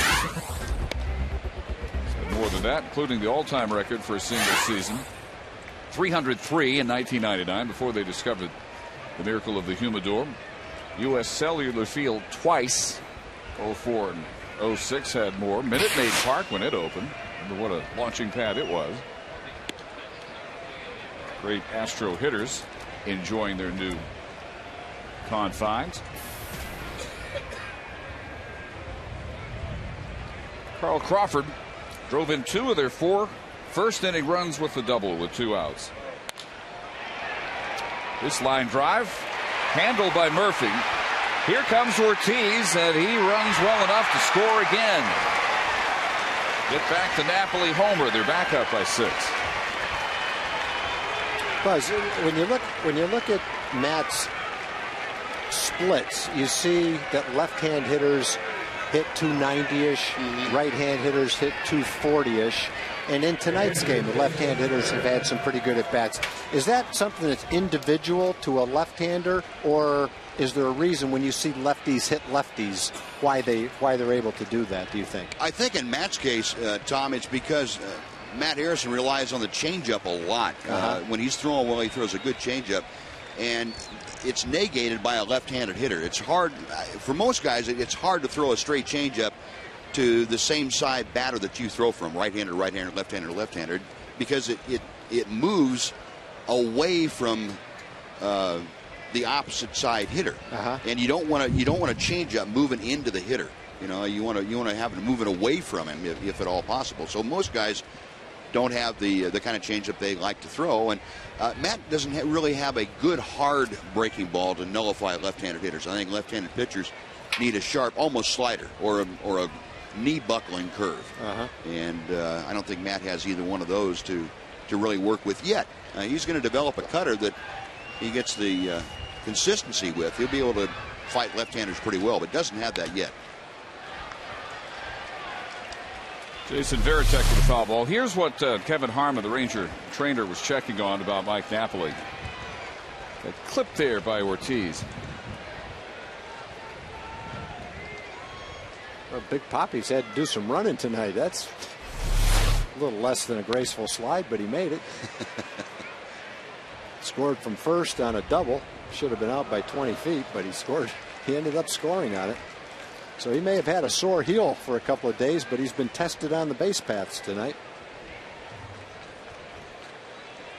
Maybe have to go back in that walking boot for another week. He might have to.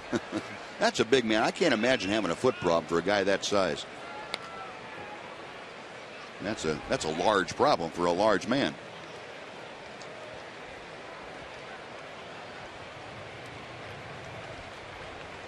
Larger than Jim Rice. Yep. Yep, he's bigger. Can't hit him as far, but he's bigger. That one into the left center field gap. Hamilton takes it on a couple of hops. Varitek heading to second, and he is out. I don't know if he was out or not, but you won't see many throws better than that from that deep in left field. That's how the Boston fifth ends. They get another run on 2 hits. What a throw by Hamilton, though. 7-1.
Offer savings up to 50% for Sunday through Thursday's Ranger games. Choose from upper or lower reserve seats and receive 4 tickets, hot dogs, and Cokes, plus $20 in Sports Park tokens and 1 souvenir program. You can order online at TexasRangers.com/family. Strike one to David Murphy, leading off the Ranger fifth. He grounded to second after working a full count, one of 6 full counts to the first 15 batters Josh Beckett has faced. He's gone to 3 ball counts 7 times in throwing 77 pitches, allowing only 1 hit. A 2-out, 3-2 home run in the 4th by Napoli. What do you make of a line like that? Make some sense of that. Well, I guess it'd be easy to say he's trying to be too fine after he gets ahead. I'm not really sure what to make of that, Dave, with Josh Beckett. I mean, he knows how to pitch.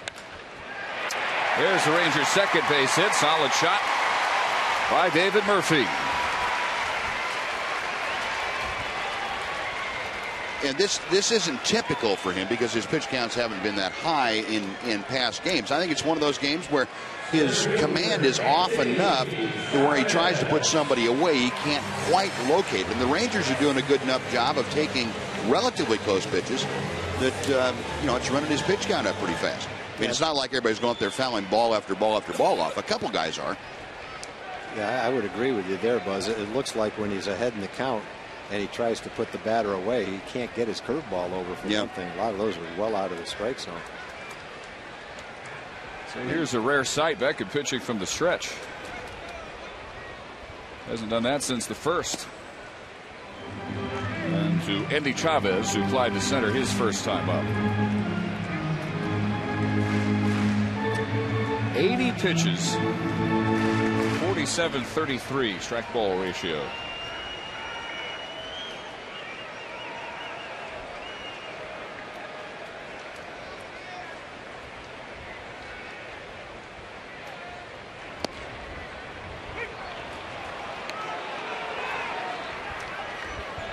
Well, aside from the command, what's your impression of the stuff that Beckett has shown tonight? Oh, it's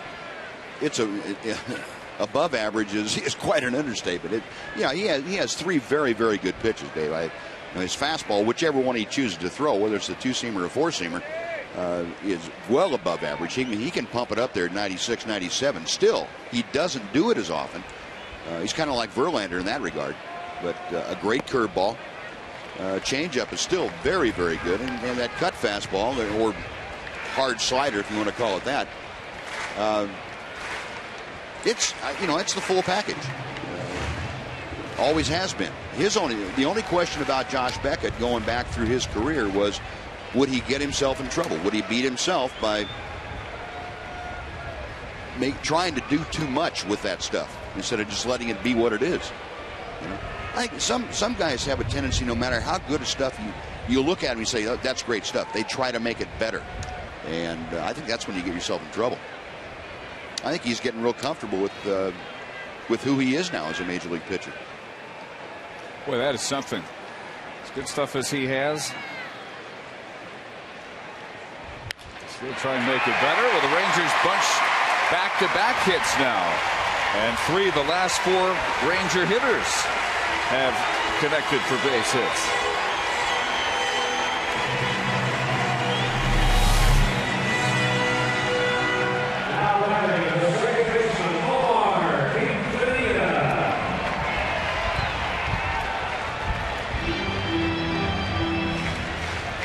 He's a little guy with a big man swing. Boy, he holds that bat right down on the end. And he lets it fly. You think he's ever seen a fastball he didn't like? No, probably not. Man. He'll definitely take a hack at it. Yeah. He's maintained his average over 300 all the time he's been here. Omar Quintanilla looking to bunt them over. He's one of the Rangers that really made Beckett work. His first at bat, leading off the third, fouled off a number of pitches, worked full count, then grounded out to second.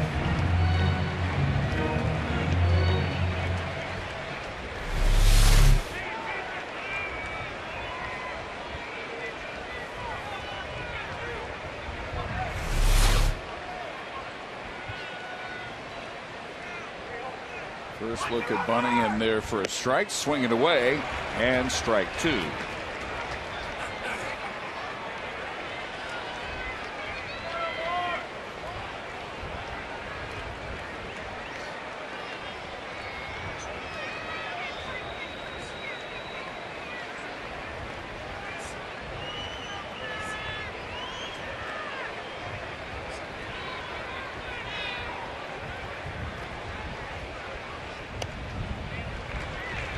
Yankees got a run in the 6th inning off Trevor Cahill and lead 2-1 now in the top half of the 7th.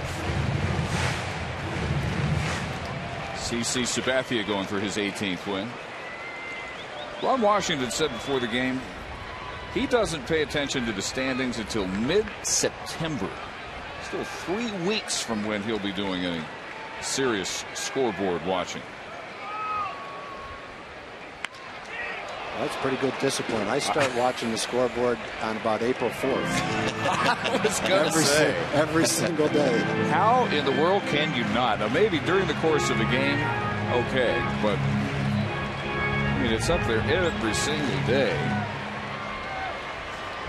That's what he said before the game. Well, it's definitely the time he's talking about is when it gets serious, that's for sure.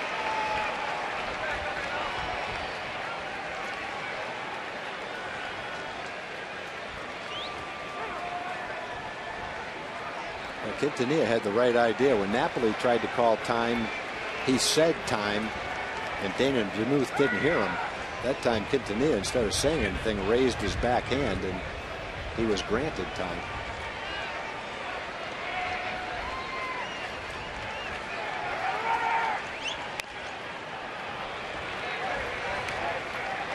He's been getting his foul balls, his cuts off Beckett.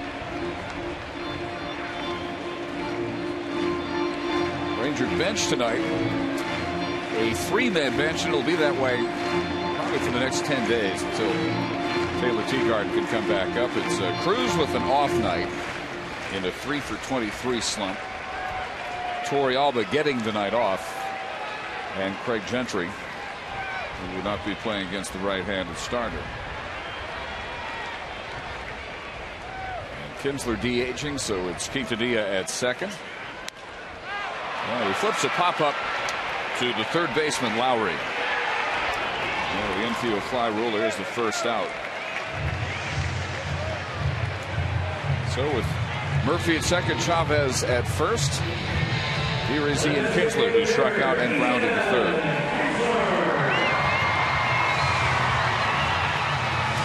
And Wash said that it's Kinsler's day today to DH, but we'll look for Michael Young, Josh Hamilton, the next two that will probably get off their feet defensively the rest of this week. Nothing tonight for Ian, but a 13-game hitting streak against the Red Sox at .346, including 7 home runs. He's homered 4 of the 5 meetings so far this year, including the late shot last night.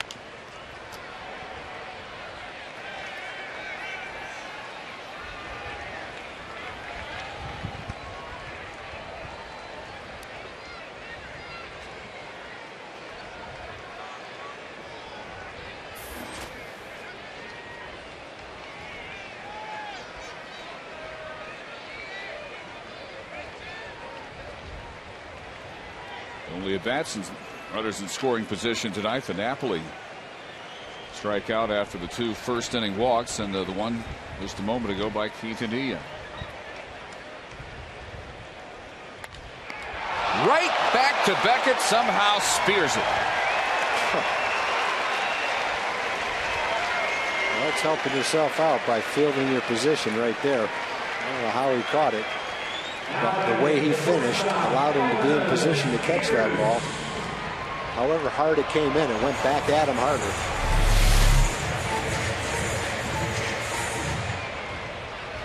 Wow, he's lucky it was on that side.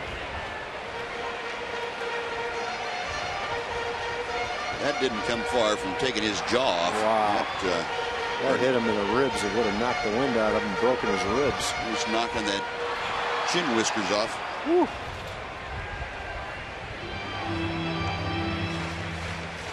Does that happen so fast for a pitcher that you can't get any sense of what you just escaped? Yeah, I had one hit me that I never saw. Came back and hit me in the glove. My glove, I always finish my glove kind of up in front of my face. And Orlando Cepeda hit one off me. I never saw the ball. It's a day game. And the next thing I knew, the ball was off my heel and my glove, rolling into our dugout for a ground rule double. Wow. I didn't know what had happened. And about midnight that night, I woke up in a cold sweat, just thinking about what could have been. Oh. And he never saw that same pitch in that same location from me again. Well, there's a lot of pitchers that didn't want to pitch Frank Howard away either, boy, for that down and away for that very reason. Yeah.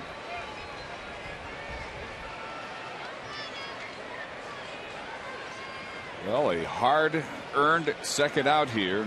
Here's Elvis, who's grounded to third and short.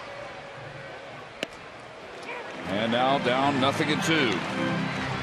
So an inning in which the Rangers started it with singles by Murphy and Chavez, down by 6. Finds them down to their last strike with Yoshinori Tateyama. It would appear ready to work the top half of the 6th inning.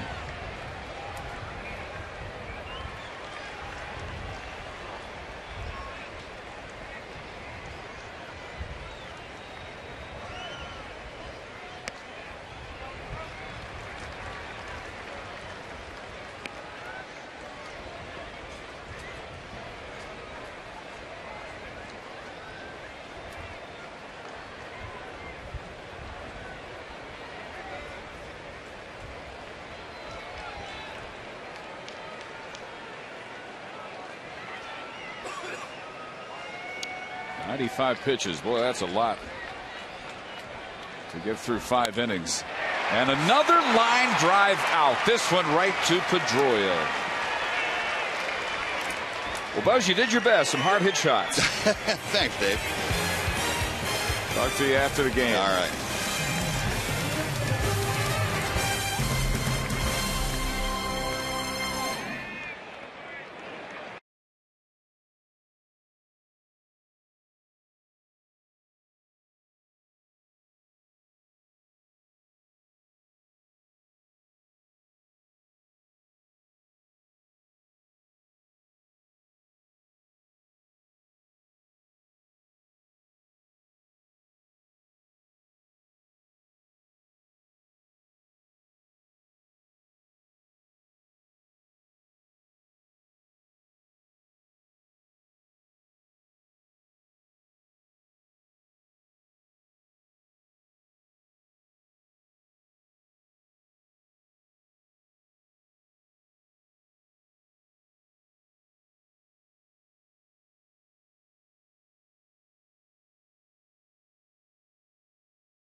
Seven runs and tying his career high by allowing 11 base hits. Strikeout 4, walk 1, 93 pitches. And Yoshinori Tateyama takes over. Our Verizon wireless call to the bullpen, and he'll face first Darnell McDonald. And the top of the order, Ellsbury and Scudero.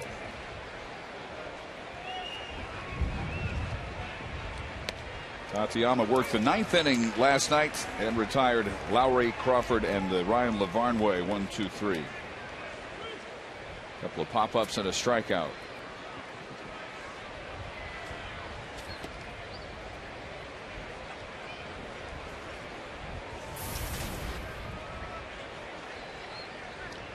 Eight and a third scoreless innings now with 8 strikeouts in the last 5 outings for Yoshi. Line drive, base hit, second of the night by Darnell McDonald.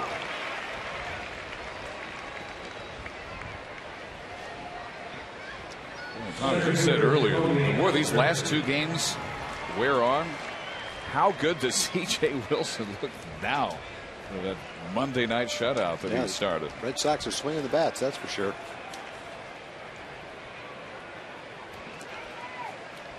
CJ Monday, 4 hits, 6 2/3. They had 5 hits by the end of the first inning tonight. And Ellsbury and Ortiz didn't play in that game, but CJ's really tough on left-hand hitters, so that might not have made that big a difference. That one is headed a long way. If it's fair, it's gone, and it is a 2-run home run for Jacoby Ellsbury.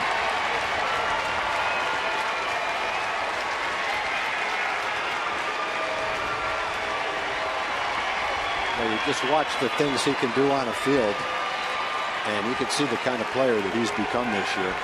Said it a couple of times in this series. He has become a superstar, and that's not an exaggeration. You got a leadoff guy with this kind of power. Watch how quick that bat is. Beautiful swing. A terrific center fielder, base stealer, you name it.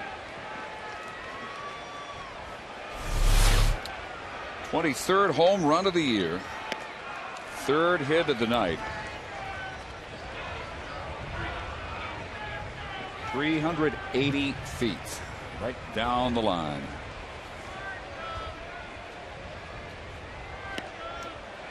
And now Scutaro, 1 for 3, an RBI double in the 4th.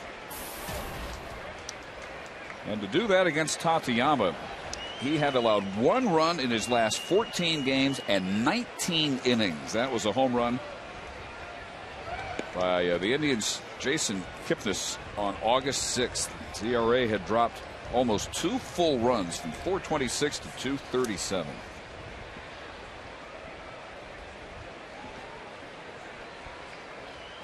But that's how the Red Sox are swinging it last night and again tonight. Into the hole goes Elvis, and the jump throw just in time to get Scutaro. Beautiful play by Elvis. We've seen him make that a couple of times now in the last week or 10 days. And that time he got a pretty good runner. It's one thing if you throw out the catcher on this kind of a play. It's another thing when you throw out a middle infielder who runs pretty well. Jump, nice throw with something on it. Beautiful play by Elvis.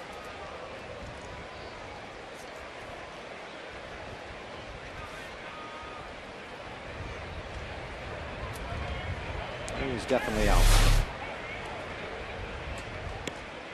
Strike 1 to Gonzalez. Just played a supporting role tonight. Singled and scored in the 1st. Since then, a walk and a strikeout.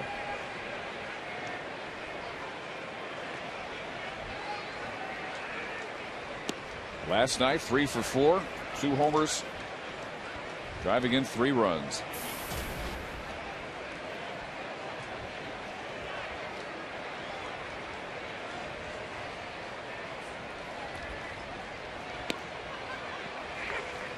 Four of the 13 Boston hits, extra base hits tonight. 2-run double by Crawford, RBI double by Scutaro. Ortiz doubled and scored leading off the 5th, and the Ellsbury homer. Short hop, Mitch Moreland takes care of it by himself. And let's check in again with Jim Knox. All right, Dave, we've been seeing him all night long. It's B-Boy McCoy, the breakdancing bat boy, in the stands. Check out these moves. Let's get some music going. Look at this, huh? Look at this. I think it's the Tom Grieve move right there. Right there. Bring it back down, B-Boy. There we go. There we go, B-Boy. Look at that, huh? That guy's fingers Nice. could dance. Huh? All right, good one. B-Boy McCoy, breakdancing bat boy. Not bad. Way to go. Like that. Boy, that's brave of Jim Knox to try and match moves with the B-Boy there. He has been Got a lot of airtime tonight. He boy. has. He's been entertaining between every inning. This is what the folks have been enjoying.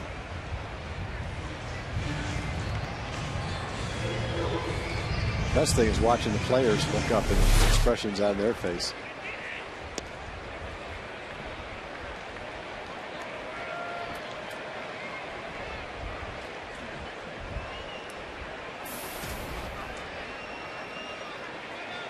Dustin Pedroia helped to build this lead. 2 RBI singles his first 2 times up. Last time popped to second.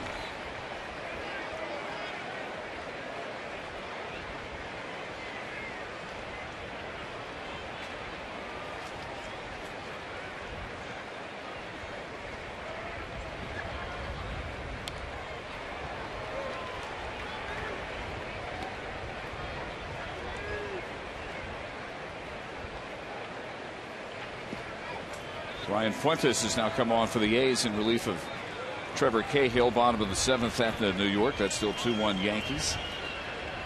Kansas City and Toronto are tied at 3. Bottom of the 7th at the Rogers Center.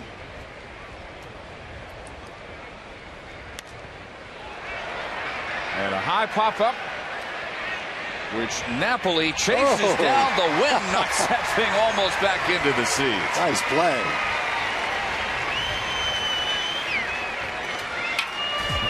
Two more runs on the homer by Jacoby Ellsbury as the B-boy McCoy takes us into the Ranger half of the 6th. Look at Big Poppy.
Brought to you by Sonic. Tonight's jackpot is worth $200 in dinner for 2 at a Sonic drive-in. And tonight the Rangers are hitting for Robert Sanchez from Grand Prairie. If a Ranger hits a grand slam during this inning, Robert Sanchez from Grand Prairie will win $25,000. You can register at any participating Sonic restaurant. And the matchup of the top 2 picks in the 1999 draft. Josh Hamilton has walked and stolen a base and grounded to first as Mike Aviles takes over at second base, and Dustin Pedroia takes the rest of the night off.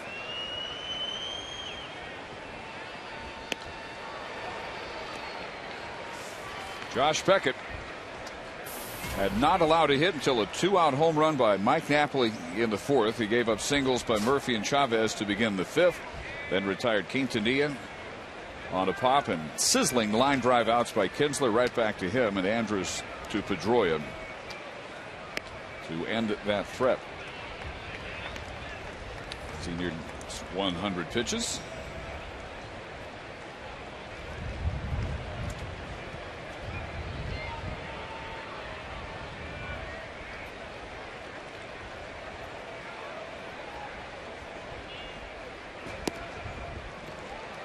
And 3 balls and a strike to Josh.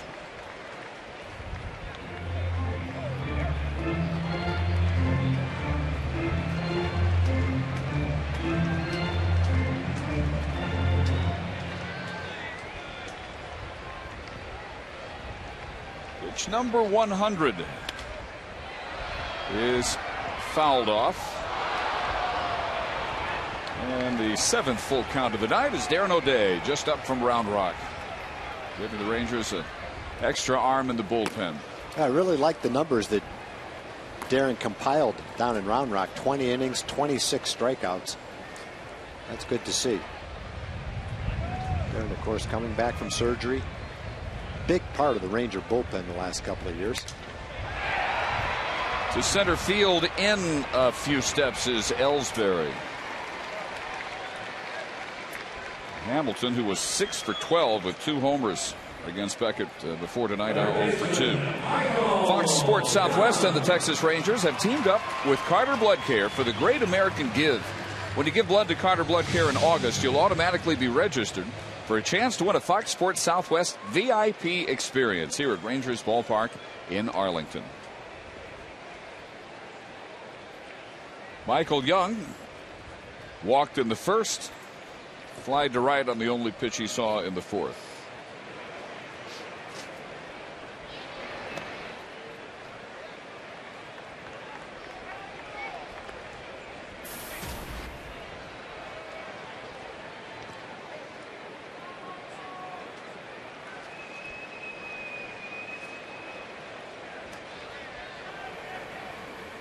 Lefty Franklin Morales, who has seen action each of the first 2 games of this series. Base hit through the hole by Young. 4th Ranger hit of the night. 3 singles since the home run by this man. And it is our Coors Light cold hard blast. 2 outs, 3-2 pitch in the 4th.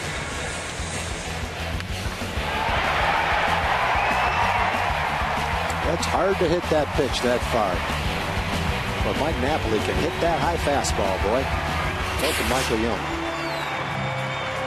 412 feet for his 22nd home run of the year, second of this series on the virtual identical pitches. Did it to Eric Bedard for a 3-run shot on Monday night. Yeah, they were both high. I think that one was even higher. Bedard's was a borderline strike. That thing wasn't even close to being a strike.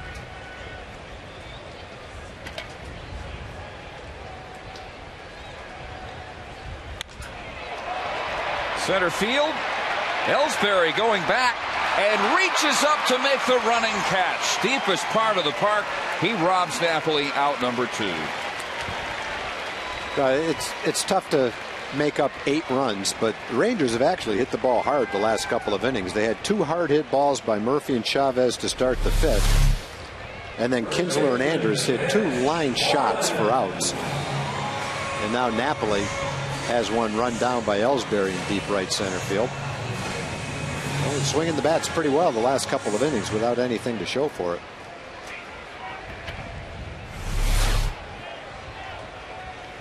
And again, another example of why you're looking at a very good player right there. What else is he going to do tonight? Here is Moreland. Mitch has flied to left and struck out. Only a 3 strikeout now for Beckett.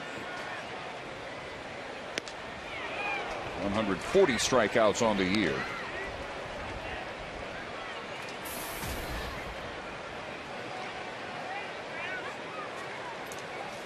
His walk 2, those were both back in the first. 42 walks.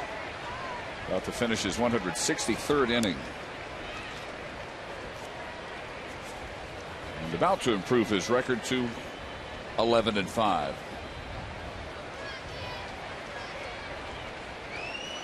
If the Red Sox are scoreboard watching, they won't be disappointed at all what's going on at Yankee Stadium, as the A's have tied that game at 2, a run in the 8th inning. Chasing CC Sabathia, who will not get his 18th win. David Robertson now pitching in relief for New York.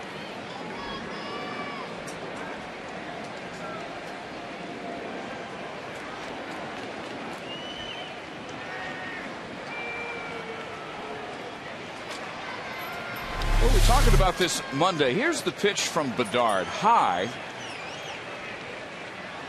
What about letter high? This is shoulder high from Beckett. Good shots right there. Yeah, Tom, you're right. It was higher. The one that he hit off Jared Weaver was, I think, about as high as the one off Bedard, only more inside. But I think the result, when he made contact on all three of those balls, and each pitcher saw it go out of the ballpark, was almost a look of maybe not disbelief, but definitely surprise that that particular pitch, a hitter was able to hit it out of the ballpark like he did, high and long.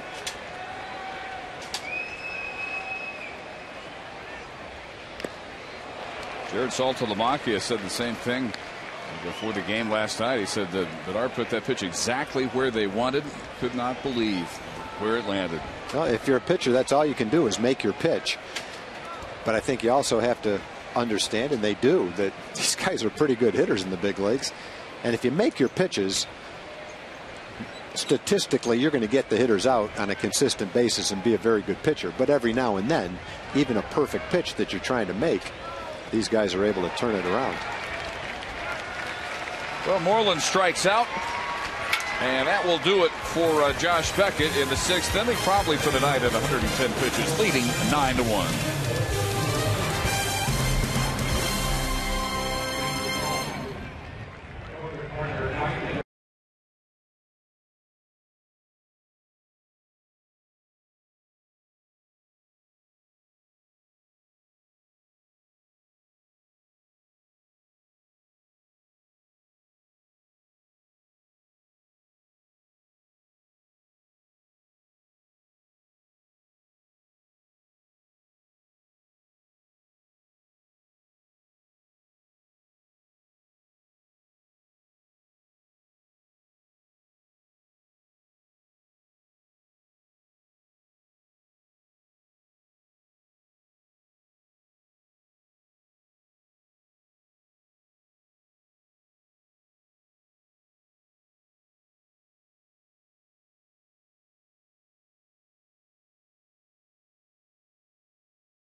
Brought to you by your Texas Ford dealers. Check out the Ford F-150 and drive one. Ford is the best in Texas. And by Southwest Airlines. New Rapid Rewards, unlimited reward seats, and no blackout dates. 7th inning. Dave Barnett and Tom Grieve and Darren O'Day back up from AAA Round Rock just today for his 3rd stint of the year with the Rangers. Still sporting the full beard, heat notwithstanding. And Big Poppy,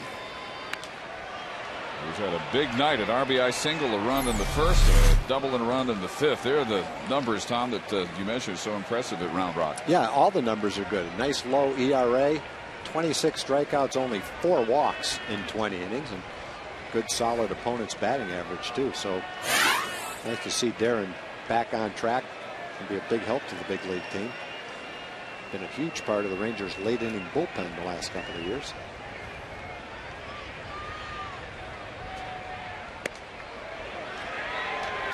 Third base, Doug Ebbings says Ortiz went around and it's 0-2. O'Day with the Rangers opening day to July 13th. Earlier this month, August 6th through the 9th. 2 months on the DL. April 21st to July 1st. Surgery repairing a partial tear of the labrum in his left hip. 12 relief outings this year. 0-1, a .386 earned run average. And this most recent trip down to the Express. 5 1/3 shutout innings over 4 appearances. Last work Sunday. 1 2/3 against New Orleans, allowing only 1 hit, striking out 3. 36 pitches.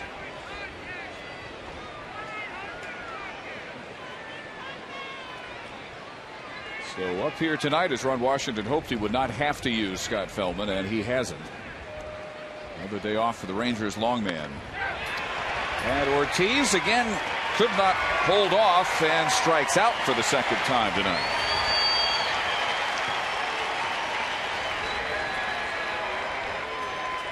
And let's go back to our Fox Sports Southwest studio, and Neil Beasley has a McDonald's dollar drink game break.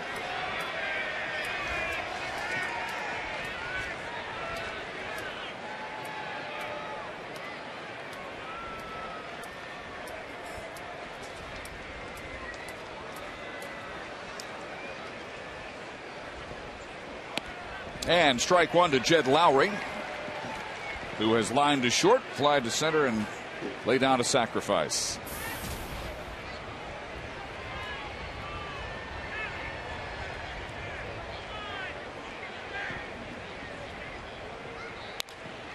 This one ripped to right field, base hit.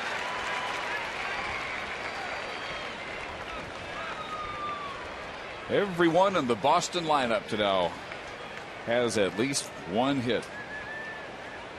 They have 14 for the second straight night. 11 runs last night, sitting at 9 here.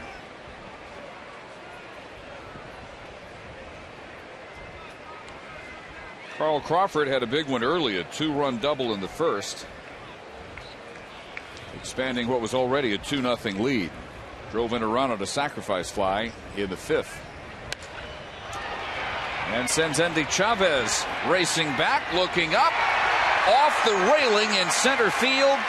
And Carl Crawford has hit his 9th home run of the year, a 2-run shot. He has driven in 5 runs. Well, Red Sox are definitely seeing tonight what they expected from Carl Crawford. A well-hit double for a couple of RBIs. A sacrifice fly, which was a line shot to right field, and now a line drive home run to dead center field. And the kind of power that he can provide.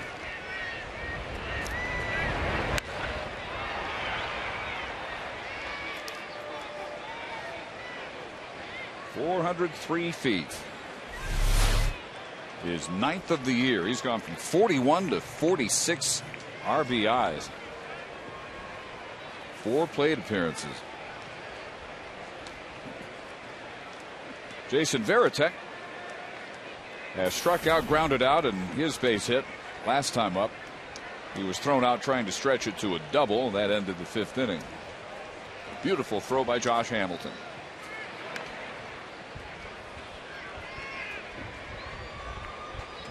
Well, the A's took the lead. They got 2 runs in the top of the 8th at Yankee Stadium. That is now 3-2, with Grant Balfour now pitching in the bottom of the 8th.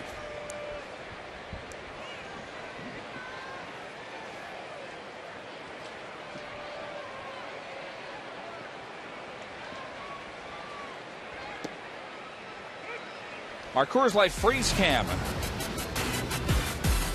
The aforementioned throw by Josh Hamilton.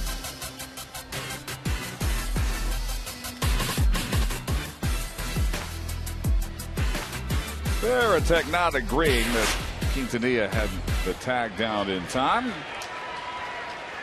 O'Day strikes him out about a foot above the zone. Second strikeout for O'Day.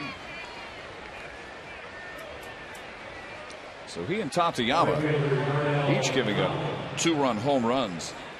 Yeah, they each gave up a well-hit single and then a well-hit homer.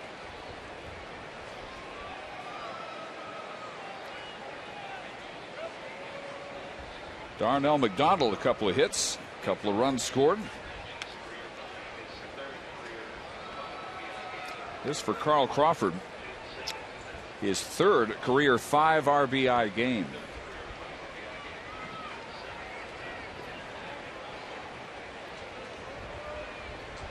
That was his career high, first time since June of last year. That will find the seats. No balls and 2 strikes.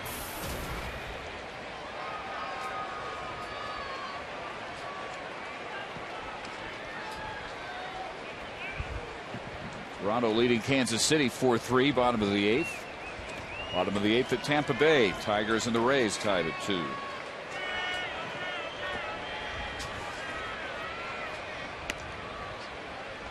Cleveland continues to recede in the American League Central.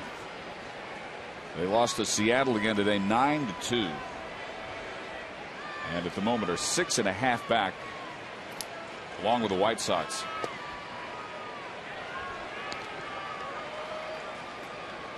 Both trailing Detroit.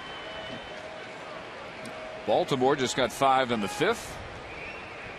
Leading at Minnesota 5-1. Now on the bottom of the 5th. And Darren O'Day strikes out the side, but he also gives up the single to Lowry and the 2-run home run to Carl Crawford. And for the second straight night, Boston has put up 11.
Of youth baseball leagues in your community.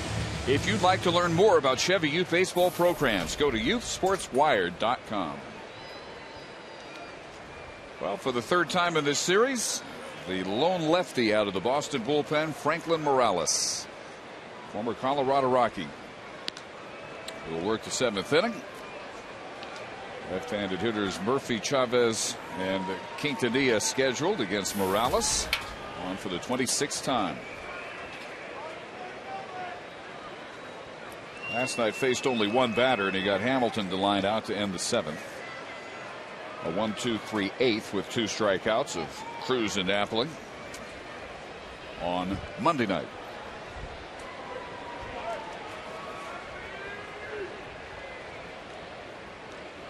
Eight straight scoreless outings, 5 2/3 innings. Murphy is grounded to second and single.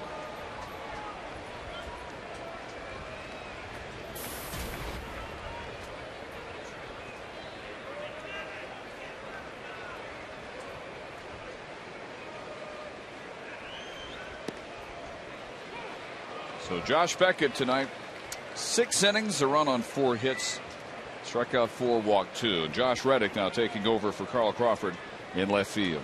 Boy, for David Murphy, you see those 2 pitches, you don't have much of a chance. 94 miles an hour on each part of the plate in the lowest part of the strike zone. Pretty much pinpointing a couple of perfect strikes.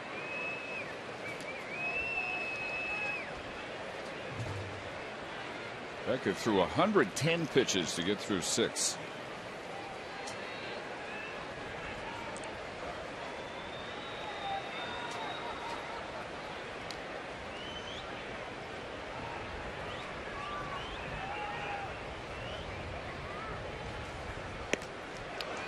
And Morales blows away Murphy on a 96-mile-an-hour fastball. And let's check in down with Rick Renner. Hey, guys, the center field position has been interesting this year. It was supposed to be Julio Borbon's job, and then he got hurt. Josh Hamilton, of course, can play there, but you don't want to wear him out. It's turned into the perfect platoon between Indy Chavez and Craig Gentry, and their teammates have noticed. Here's Murph on Chavez. He was a guy that could play good defense. He could hit a little bit, but I think he's exceeded everybody's expectations, and he's done such a great job for us this year. And Craig, it's just fun to watch him play. Not a whole lot of guys in the league are faster than him, and he's got a great arm. He's come a long way with the bat, and he's a great defender. So both of those guys have been exactly what we've needed out there. Yeah, you got the production. They're fast. You got the defense and the great substitutions late in the game, giving Ron Washington a lot of options, guys. Yes, he has. And Indy tonight singled his last time up. First time he flied to center. 2 hits, stolen base last night.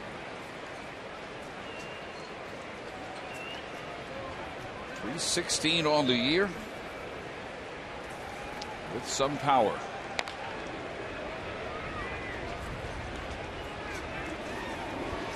Well, the A's lead did not last long at all. New York has tied it up with the run still batting bottom of the 8th. That's now 3-3.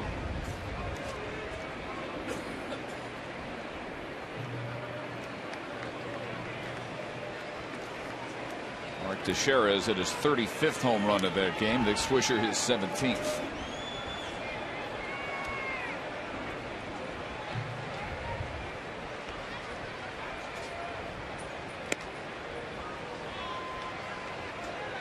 You see, Morales has a good arm, that's for sure. 94 to 97 with that last pitch. That's all they have in their bullpen. All they have, high 90s. 5 right-handers and Franklin Morales.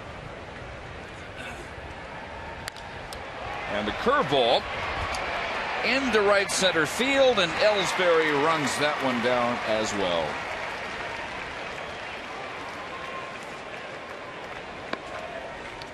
Fantastic overall night by Jacoby Ellsbury.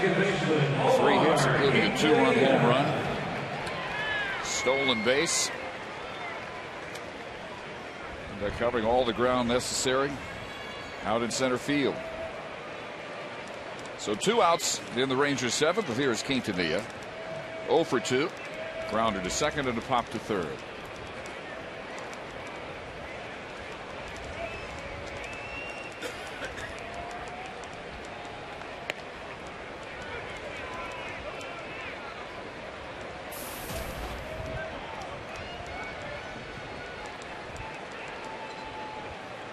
In Florida, they moved the game up from tomorrow to today.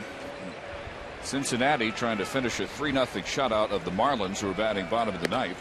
That game moved up because of the impending hurricane in South Florida. Bronson Arroyo, starter for Cincinnati, and Cordero now on in the bottom of the 9th.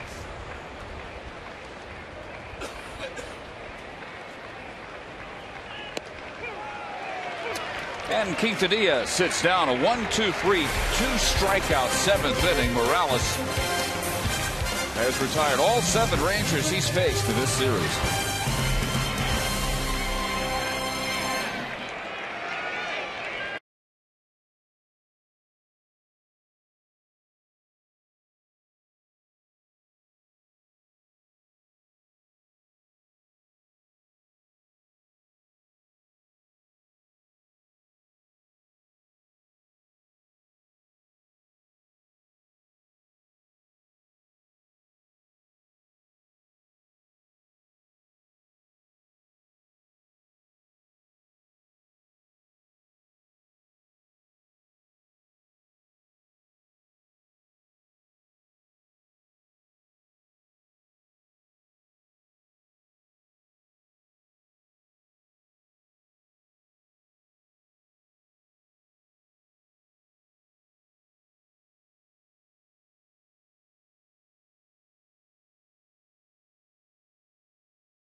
Jimmy May, Arlington policeman, and getting married on Saturday, holding his bachelor party here tonight, along with his dad and his best man. Jimmy, how's it been going so far? It's going good. We have a lot of fun, just hanging out, just cheering on the Rangers. What would you like to say to the soon-to-be Mrs. May? Tell you I love you, Ashley. No, really, come on. No, just kidding. You do want an autograph for Nolan Ryan? Well, we got so happy to have Nolan Ryan. Bring in the big guy. Here you go, Jimmy. Tonight's your lucky day. Way to go, Ranger fan of the game. There's your autograph. Hey, it's better than nothing, huh? Yes, let's do it. All right. Congratulations, Jimmy. Way to go, Nolan. There we go, buddy. Good job. They always said Nolan was bigger than life. Darren O'Day working to Jacoby Ellsbury. How strange must it be for Nolan to watch the racing of the Texas legends and the big Nolan Ryan runs right past him. And then to be chatting with B-Boy McCoy down there. Yeah, what a night. Dancing Bat Boy.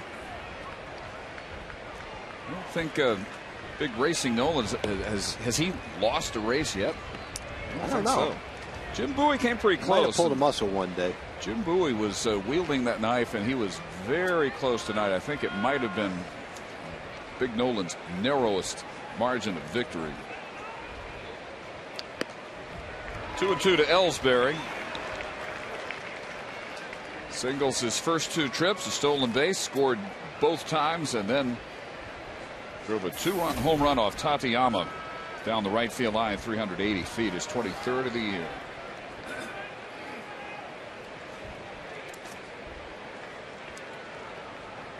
Ellsbury last year limited to just 18 games because of fractured ribs. And everybody, what they missed. Red Sox faithful wondering a healthy Ellsbury might have meant he would not have missed the postseason last year.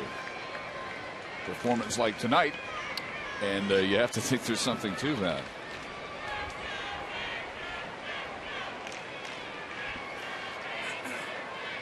Finals of the National League, Arizona over Washington 4-2. 13th win of the year for Hudson. Levi Hernandez falls to 7-12. J.J. Putt saves his 32nd. Darren O'Day has recorded 4 outs, all swinging strikeouts. This series winding up tomorrow night back at 7 o'clock on Fox Sports Southwest, our Nissan pitching matchup. Andrew Miller, who has been the 6th starter for the Red Sox with a 5-1 record, but not really impressive stats, and he'll face Alexi Ogando. Back to our usual time tomorrow as this series will wrap up. Ogando looking joins C.J. Wilson with 13 wins. And for Alexi, it'll be his first start against the Red Sox. Faced him 4 times last year in relief. He pitched well, a run in 4 1/3 innings.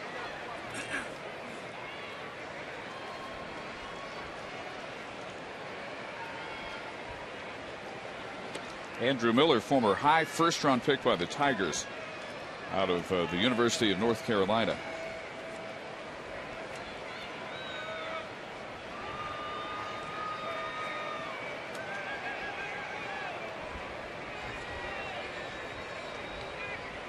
Scudero's hitting 4 trips, an RBI double in the 4th.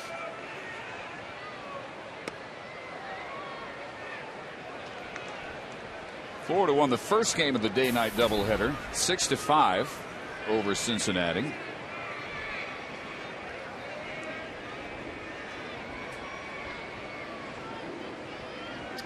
And they have scored 2 off Cordero in the bottom of the 9th, and that is now 3-2. And they have the tying run on with 2 outs.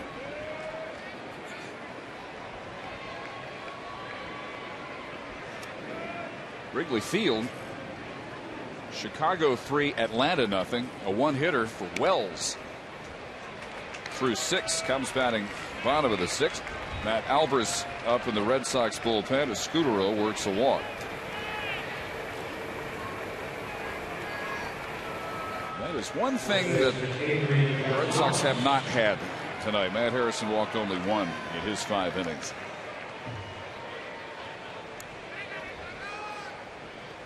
Matt giving up the first 7 runs. Tied his career high with 11 hits. 1 off his career high for runs allowed.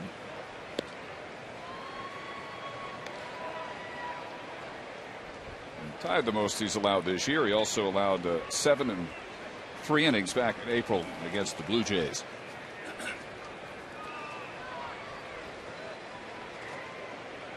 For Adrian Gonzalez, fairly quiet night.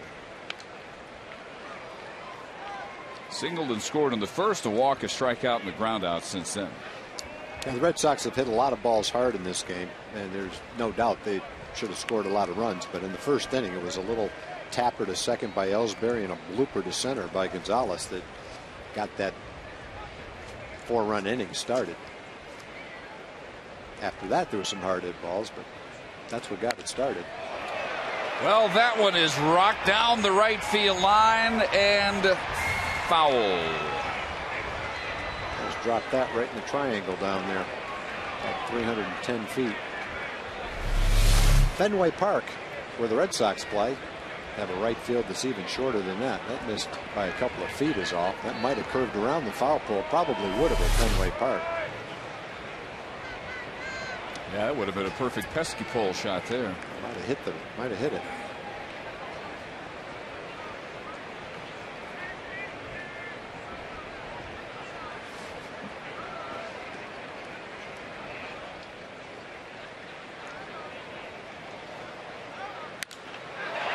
Well, that one's fair. And that one's gone. Not such a quiet night after all for Adrian Gonzalez. His 3rd home run in the last 2 nights.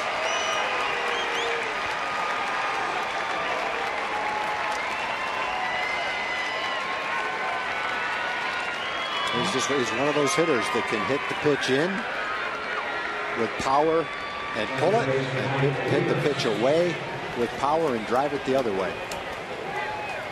He's an all-around good hitter.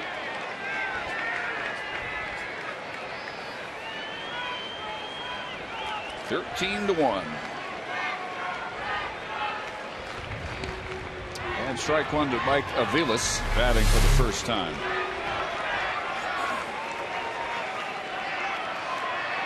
That was the one that went foul.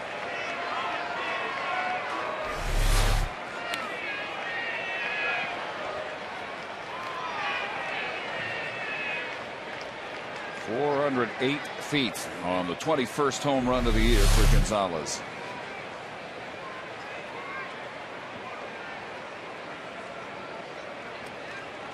So after 11 runs, 14 hits last night, 13 and 16 tonight.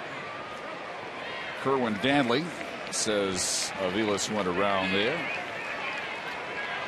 And Darren O'Day comes up with his 5th strikeout. In between, though, a pair of 2-run home runs. So 2 outs in the 8th, and here is Big Papi. He has struck out twice, including as the first batter O'Day faced.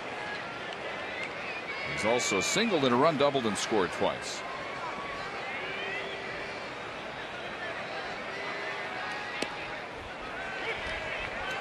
Pittsburgh beat Milwaukee 2-0.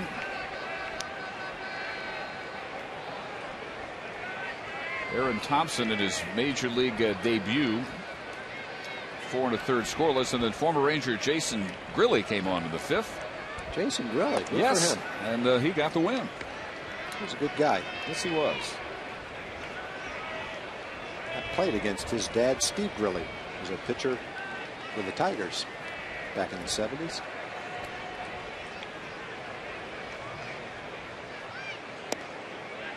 Jason with the Rangers 2 years ago. So he and his dad still very much in contact throughout his career. I think his dad ran or owned a restaurant bar in Syracuse that was famous for his buffalo wings, if I remember right. Young over for a look. Not quite room over there.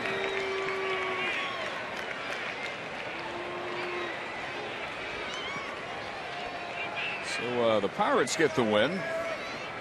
7 under 500 now. 61 and 68 under Clint Hurdle. But they have really dropped back, even to beating Milwaukee. They're 15.5 out. 4th in the National League Central.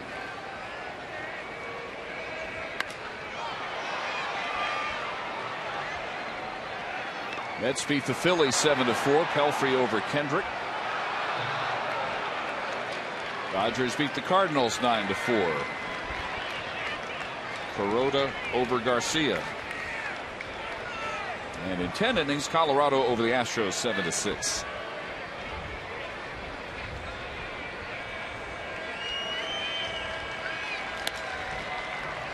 Ground ball right where Andrews expected it.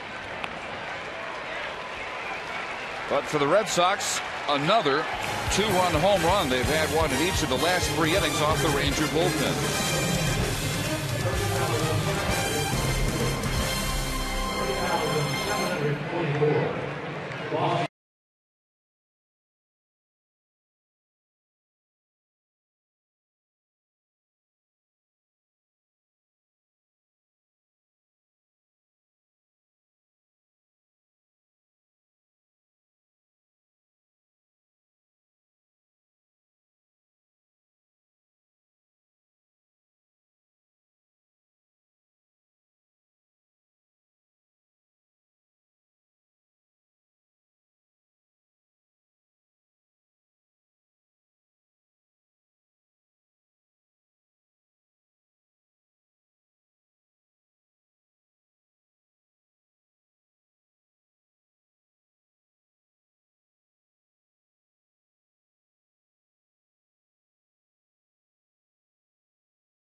Your hit. You can purchase $20 lower level tickets for the Rangers 3-game series against the Tampa Bay Rays starting Tuesday. Just enter Michael as the coupon code at TexasRangers.com or call 972-RANGERS and save up to 53% on corner box or lower reserve tickets. Third Boston pitcher of the night, right-hander Matt Albers to the top of the order. Kinsler, Andrews, and Hamilton.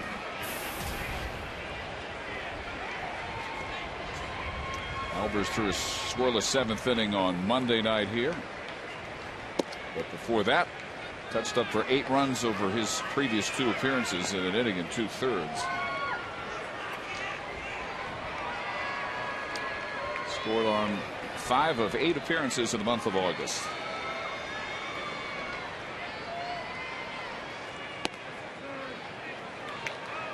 Kinsler has struck out, grounded out. Last time lined a shot that Beckett stuck up his glove and managed to make the catch on with Murphy and Chavez aboard.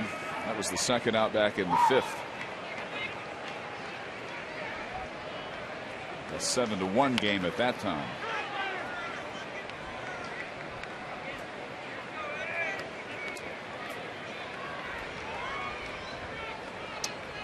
And Ryan Lavarnway in a brand new battery for Boston doing the catching, taking over for Veritek.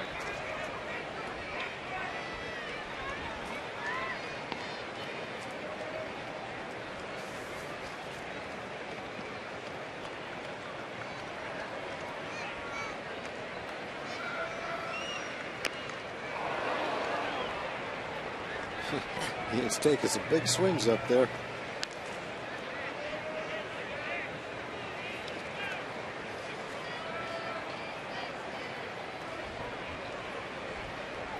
Still amazed at that play that Josh Beckett made on the line drive that he hit back at him. He kind of followed through toward first base, but he still had to move his glove slightly to catch that ball, so he was aware of where that ball was. Base hit for Ian. There's a line drive that you can't catch right there. And Ian now the 14-game hitting streak against the Red Sox.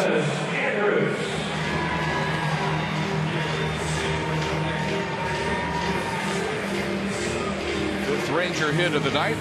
They got 4 and 6 innings off Josh Beckett. Morales worked to 1-2-3-7. Elvis Andrus followed up that line out by Kinsler. They're hitting a hard shot to the second baseman Pedroia, ending that Ranger threat in the fifth. He's also grounded out twice. Diving stop here, Lowry, and they get the out at second. Oh, the second time Elvis has hit the ball well. He hit the line shot in the fifth inning, right straight at Pedroia. This time he hits the ball. It looked like it might have a chance to be a base hit, but it's a nice play by Lowry. See the couple of steps and a dive, nice quick reaction. Gets the force out at second base. Elvis will probably end the game 0 for 4, but he's hit a couple of balls hard enough to be base hits. Lowry's made a number of nice plays this series at third. Yeah, the only ball he missed was the line drive that hit off his glove. Yeah. Other than that, he's gone to his left, he's gone to his right. Very relaxed player, nice, calm, accurate throws to first base. Playing third base while Kevin Youkilis is on the disabled list. Hamilton tonight walked in the first, stole second, was left at second, grounded to first and flied to center. I think Youkilis being out is very similar to Adrian Beltre being out for the Rangers. Their numbers were pretty similar. Youkilis had hit 17 home runs, had 78 RBIs. Also had 63 walks and a .380 on base percentage. The Rangers are really looking forward to getting Adrian back at third base to solidify their lineup, get back to a full strength. But that seems to be probably a week down the road. Hopefully when he comes back he'll be 100% and not have to be at risk of injuring that again. Well, they pretty much said that they will not bring him back unless that's the case. Feel that there is no risk of re-injuring. Yeah. So he has been taking some swings as Hamilton gets his second walk, and there's been no problem with Beltre taking batting practice. And the last time he re-injured it seemed like it came out of nowhere. He was having great workouts. He was fielding, hitting, just getting up to almost full speed running the bases. And I guess he just pushed it a little too hard and re-injured that, and right back where he started from. Yeah, he had gotten to the point where he was able to do some stopping and starting on the base paths. He's not yet to that point again, because if it happens again, then all likelihood that ends his season. Yeah, pretty much. Craig Gentry will run at first base, ending Hamilton's night. Michael Young has walked, flied out, and singled. He got the last of the 4 hits allowed by Beckett. Well, Cincinnati held on to win that second game of the doubleheader 3-2. Cordero getting his 28th save. Arroyo his 8th win against 10 losses. Volstad the loser, 5-11. Votto hit his 24th homer, and they split that doubleheader. Florida won the first 6-5. Game moved up because of the storm headed to South Florida. And they were in extra innings at Yankee Stadium. Oakland and New York tied at 3. 3 runs, 10 hits apiece. With Rafael Soriano on the mound for the Yankees. 2 A's aboard with 1 out in the top of the 10th.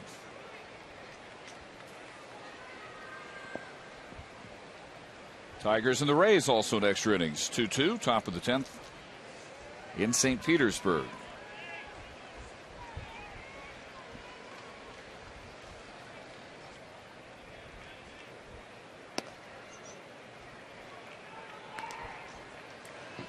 Jeremy Guthrie pitching very well for Baltimore. They lead 5-1 at Minnesota.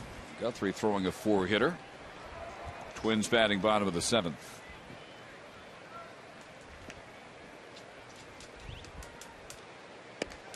And they're underway in Anaheim. White Sox batting in the top of the 1st against Jared Weaver. Angels trying to continue what's now a 5-game winning streak. Last night they got their 3rd walk-off win in those 5 games. If they win again, they will be 2.5 back. Center field, Ellsbury. 2 outs in the Ranger 8th. And Napoli will be the batter.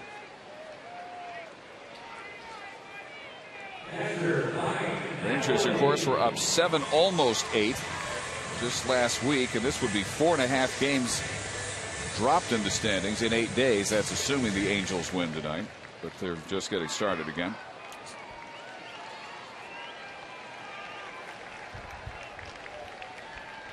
The A's have put 3 runs up in the 10th inning off of Soriano. Base hit through the hole by Napoli. And Elvis Andrus comes around to score, make it 13-2.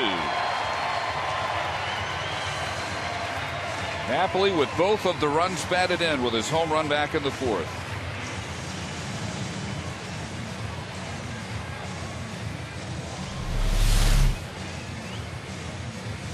Mike's getting some good swings up there. Seems like every game he's putting good swings on the ball, hitting the ball hard.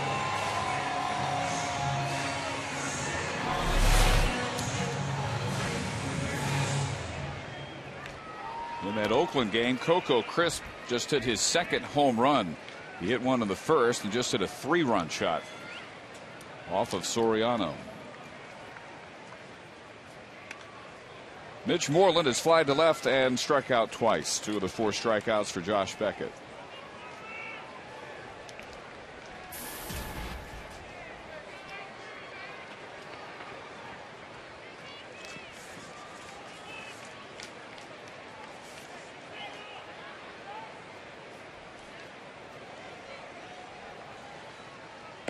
Rangers have led by at least 3 games every day since the 13th.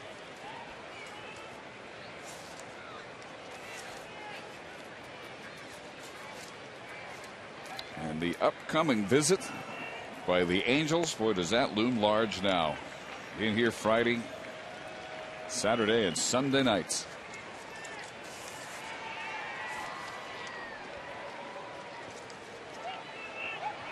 Derek Holland and Dan Herron Friday. C.J. Wilson and Irvin Santana Saturday. Colby Lewis, Jared Weaver Sunday. As Ellsbury has another one.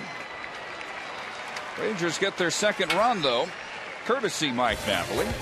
On to the 9th, it's 13-2.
season begins with a Fox NFL Sunday doubleheader. Coverage begins with the Built Ford Tough Fox NFL pregame show at 11 a.m. Central. Check local listings for the games in your area.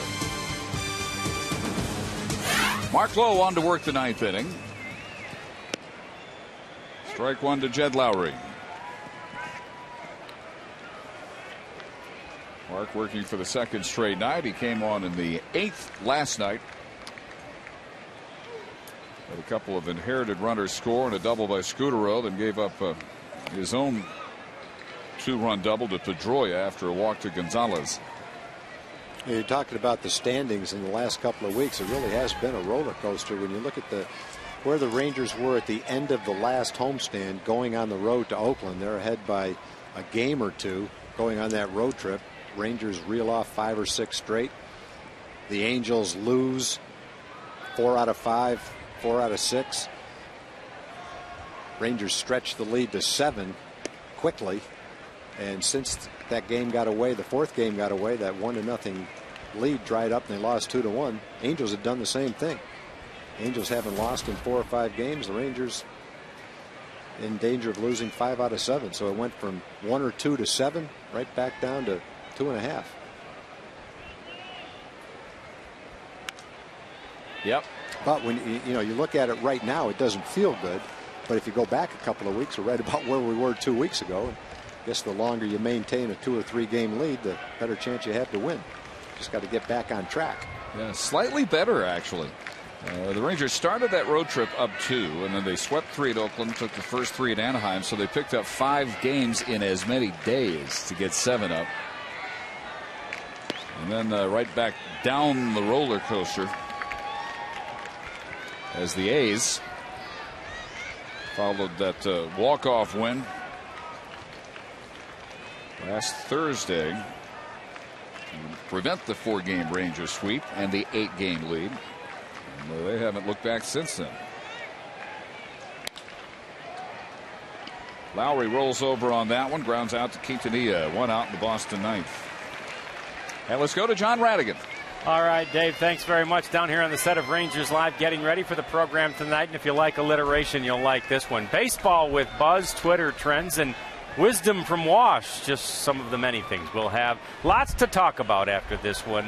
It has not been joyous to watch, but the post-game show will try to put it all in perspective for you. Rangers Live, guys, right after the game. All right, very good. John, here is Josh Reddick, batting for the first time after replacing Carl Crawford in left field. What a night for Crawford. 2 for 3. Tied his career high with 5 runs batted in. A 2-run double, a sac fly, and a 2-run homer. Yankees coming back. Nick Swisher's hit his second home run of the game. Bottom of the 10th. It's now 6-4. Hit that one off Andrew Bailey, who last night managed to get a save, leaving the bases loaded, retiring Teixeira and Cano to finish off that 6-5 win. So now 6-4 Oakland.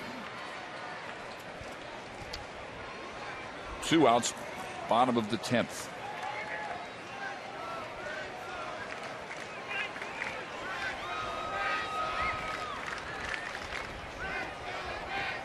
Tigers failed to score in their half of the 10th. Tampa Bay batting in the bottom at 2-2.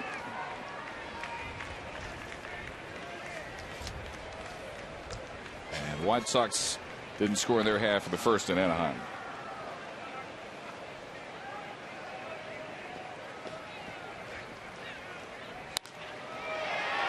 That one lifted to right field. David Murphy ranging over into the gap. And Lowe retires the first 2 batters here in the 9th inning. And now we'll face Ryan Lavarnway.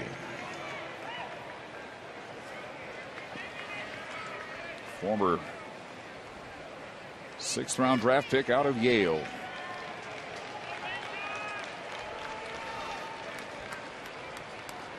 Lavarnway last night, 2 hits, including an RBI double. Jason Varitek tonight was 1 for 4 with a couple of strikeouts. He played against an Ivy League catcher. Dick Varney was about an 8 or 9 year big league player. He was a catcher at Harvard. Played with Pete Broberg, was a pitcher at Dartmouth. Original Ranger? Yeah, pretty much. Yeah, he was an original Ranger. He signed when we were in Washington with the Senators.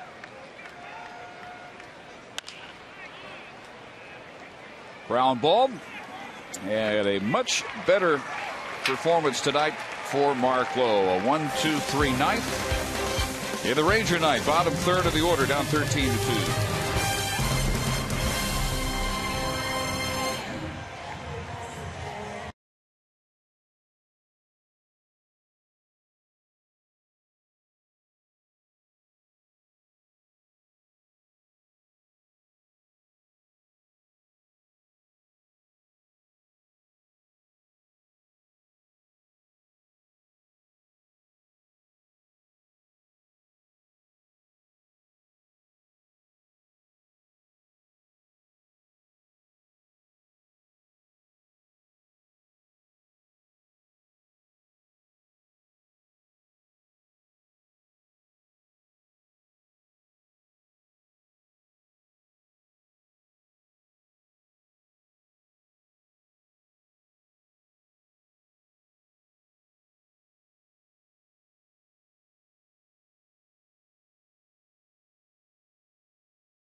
Rapid rewards, unlimited reward seats, and no blackout dates. And by your Texas Ford dealers. Check out the Ford F-150 and drive one. Ford is the best in Texas. Last of the night. And Murphy, Chavez, and Quintanilla. They will face Jonathan Papelbon, getting in some work. First time he has been called on in this series. Well, I hope he's got to throw about 35 pitches in this game, so he won't be able to pitch tomorrow. But that's a dilemma every manager faces with his closer. You have to get them regular work to keep them sharp. And I guess that's one of the fears, that he has to pitch so much one day, might not be available if you do need him the next day. The other side of that is you hope you don't need him from the Rangers' perspective tomorrow. Hope it doesn't matter. Well, Papelbon last worked Thursday. 2 strikeouts, perfect ninth. His 29th save. That's 4th in the league. And his 24th straight. Next save, he will be the first pitcher in Major League history to have 30 saves in each of his first 6 seasons.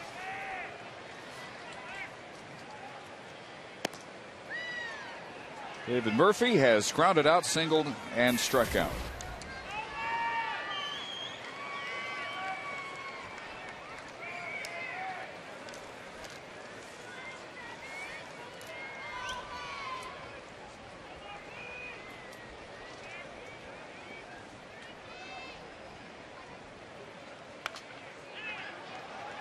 Josh Beckett will improve to 11-5. 6 innings, a run on 4 hits. Morales a perfect 7th, 2 strikeouts. Albers touched for a run on Napoli's second RBI in the 8th, and now Papelbon in the 9th.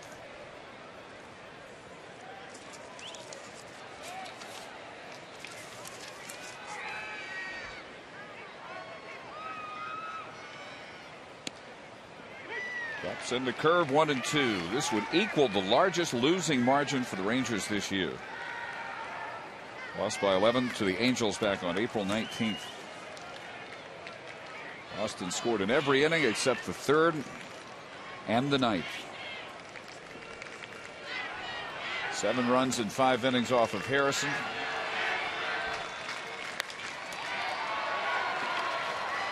Over in right center field, Ellsbury.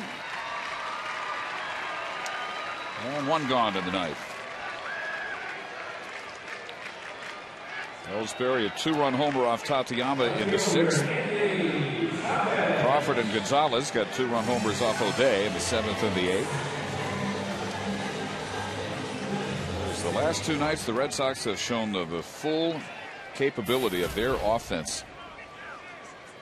24 runs, 30 hits. After being shut out on 4 hits on Monday. Chavez has twice fly to Ellsbury. In between, he singled.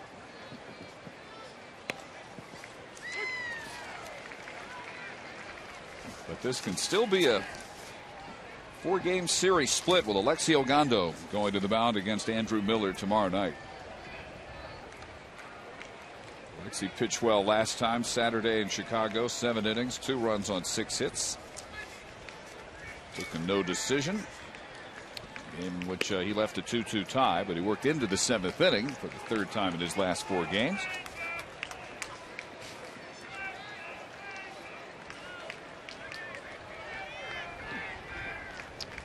And the game in New York over. Oakland wins again, 6-4 in 10. The 3-run home run by Coco Crisp in the 10th. His 2nd homer of the game was the difference.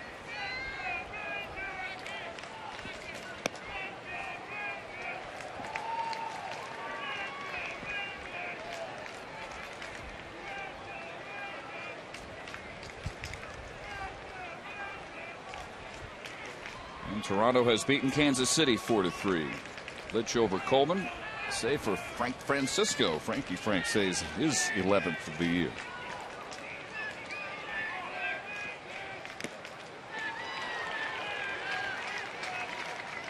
Two and two to Chavez.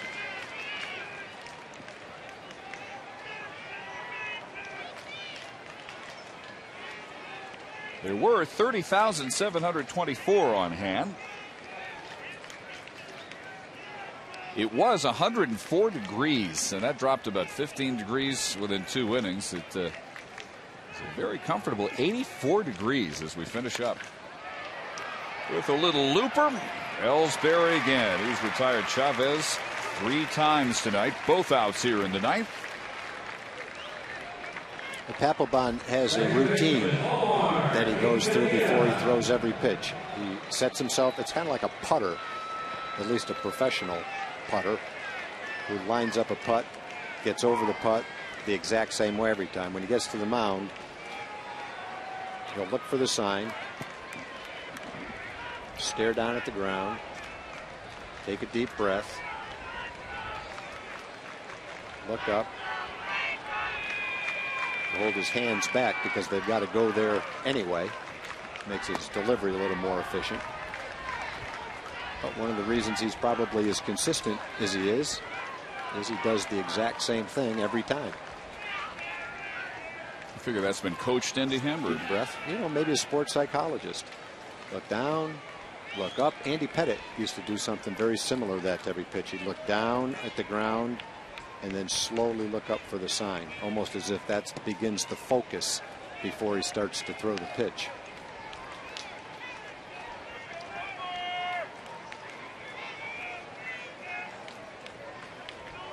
Well, it works for him. Gotta say that. On his way to one of the great closing careers in baseball.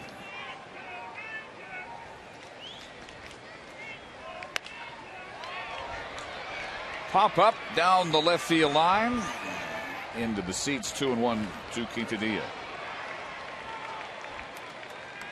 He's got he's got a good fastball, 94, 96 miles an hour, mid-90s fastball, and it looks like it sneaks up on the hitter too. Hitters are frequently late on his fastball.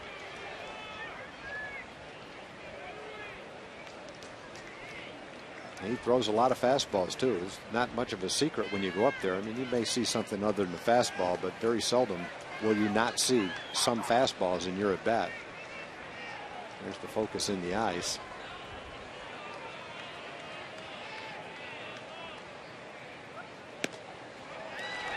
.95 there, 2-2.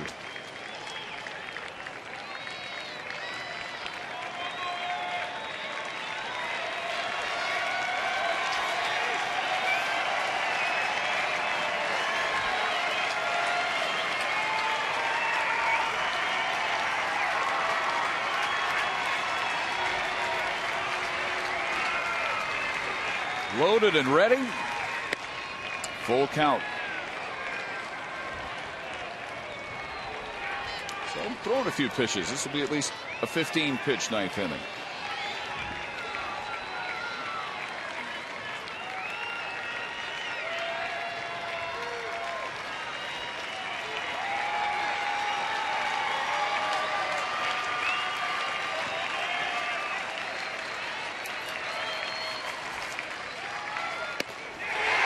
Quintanilla strikes out,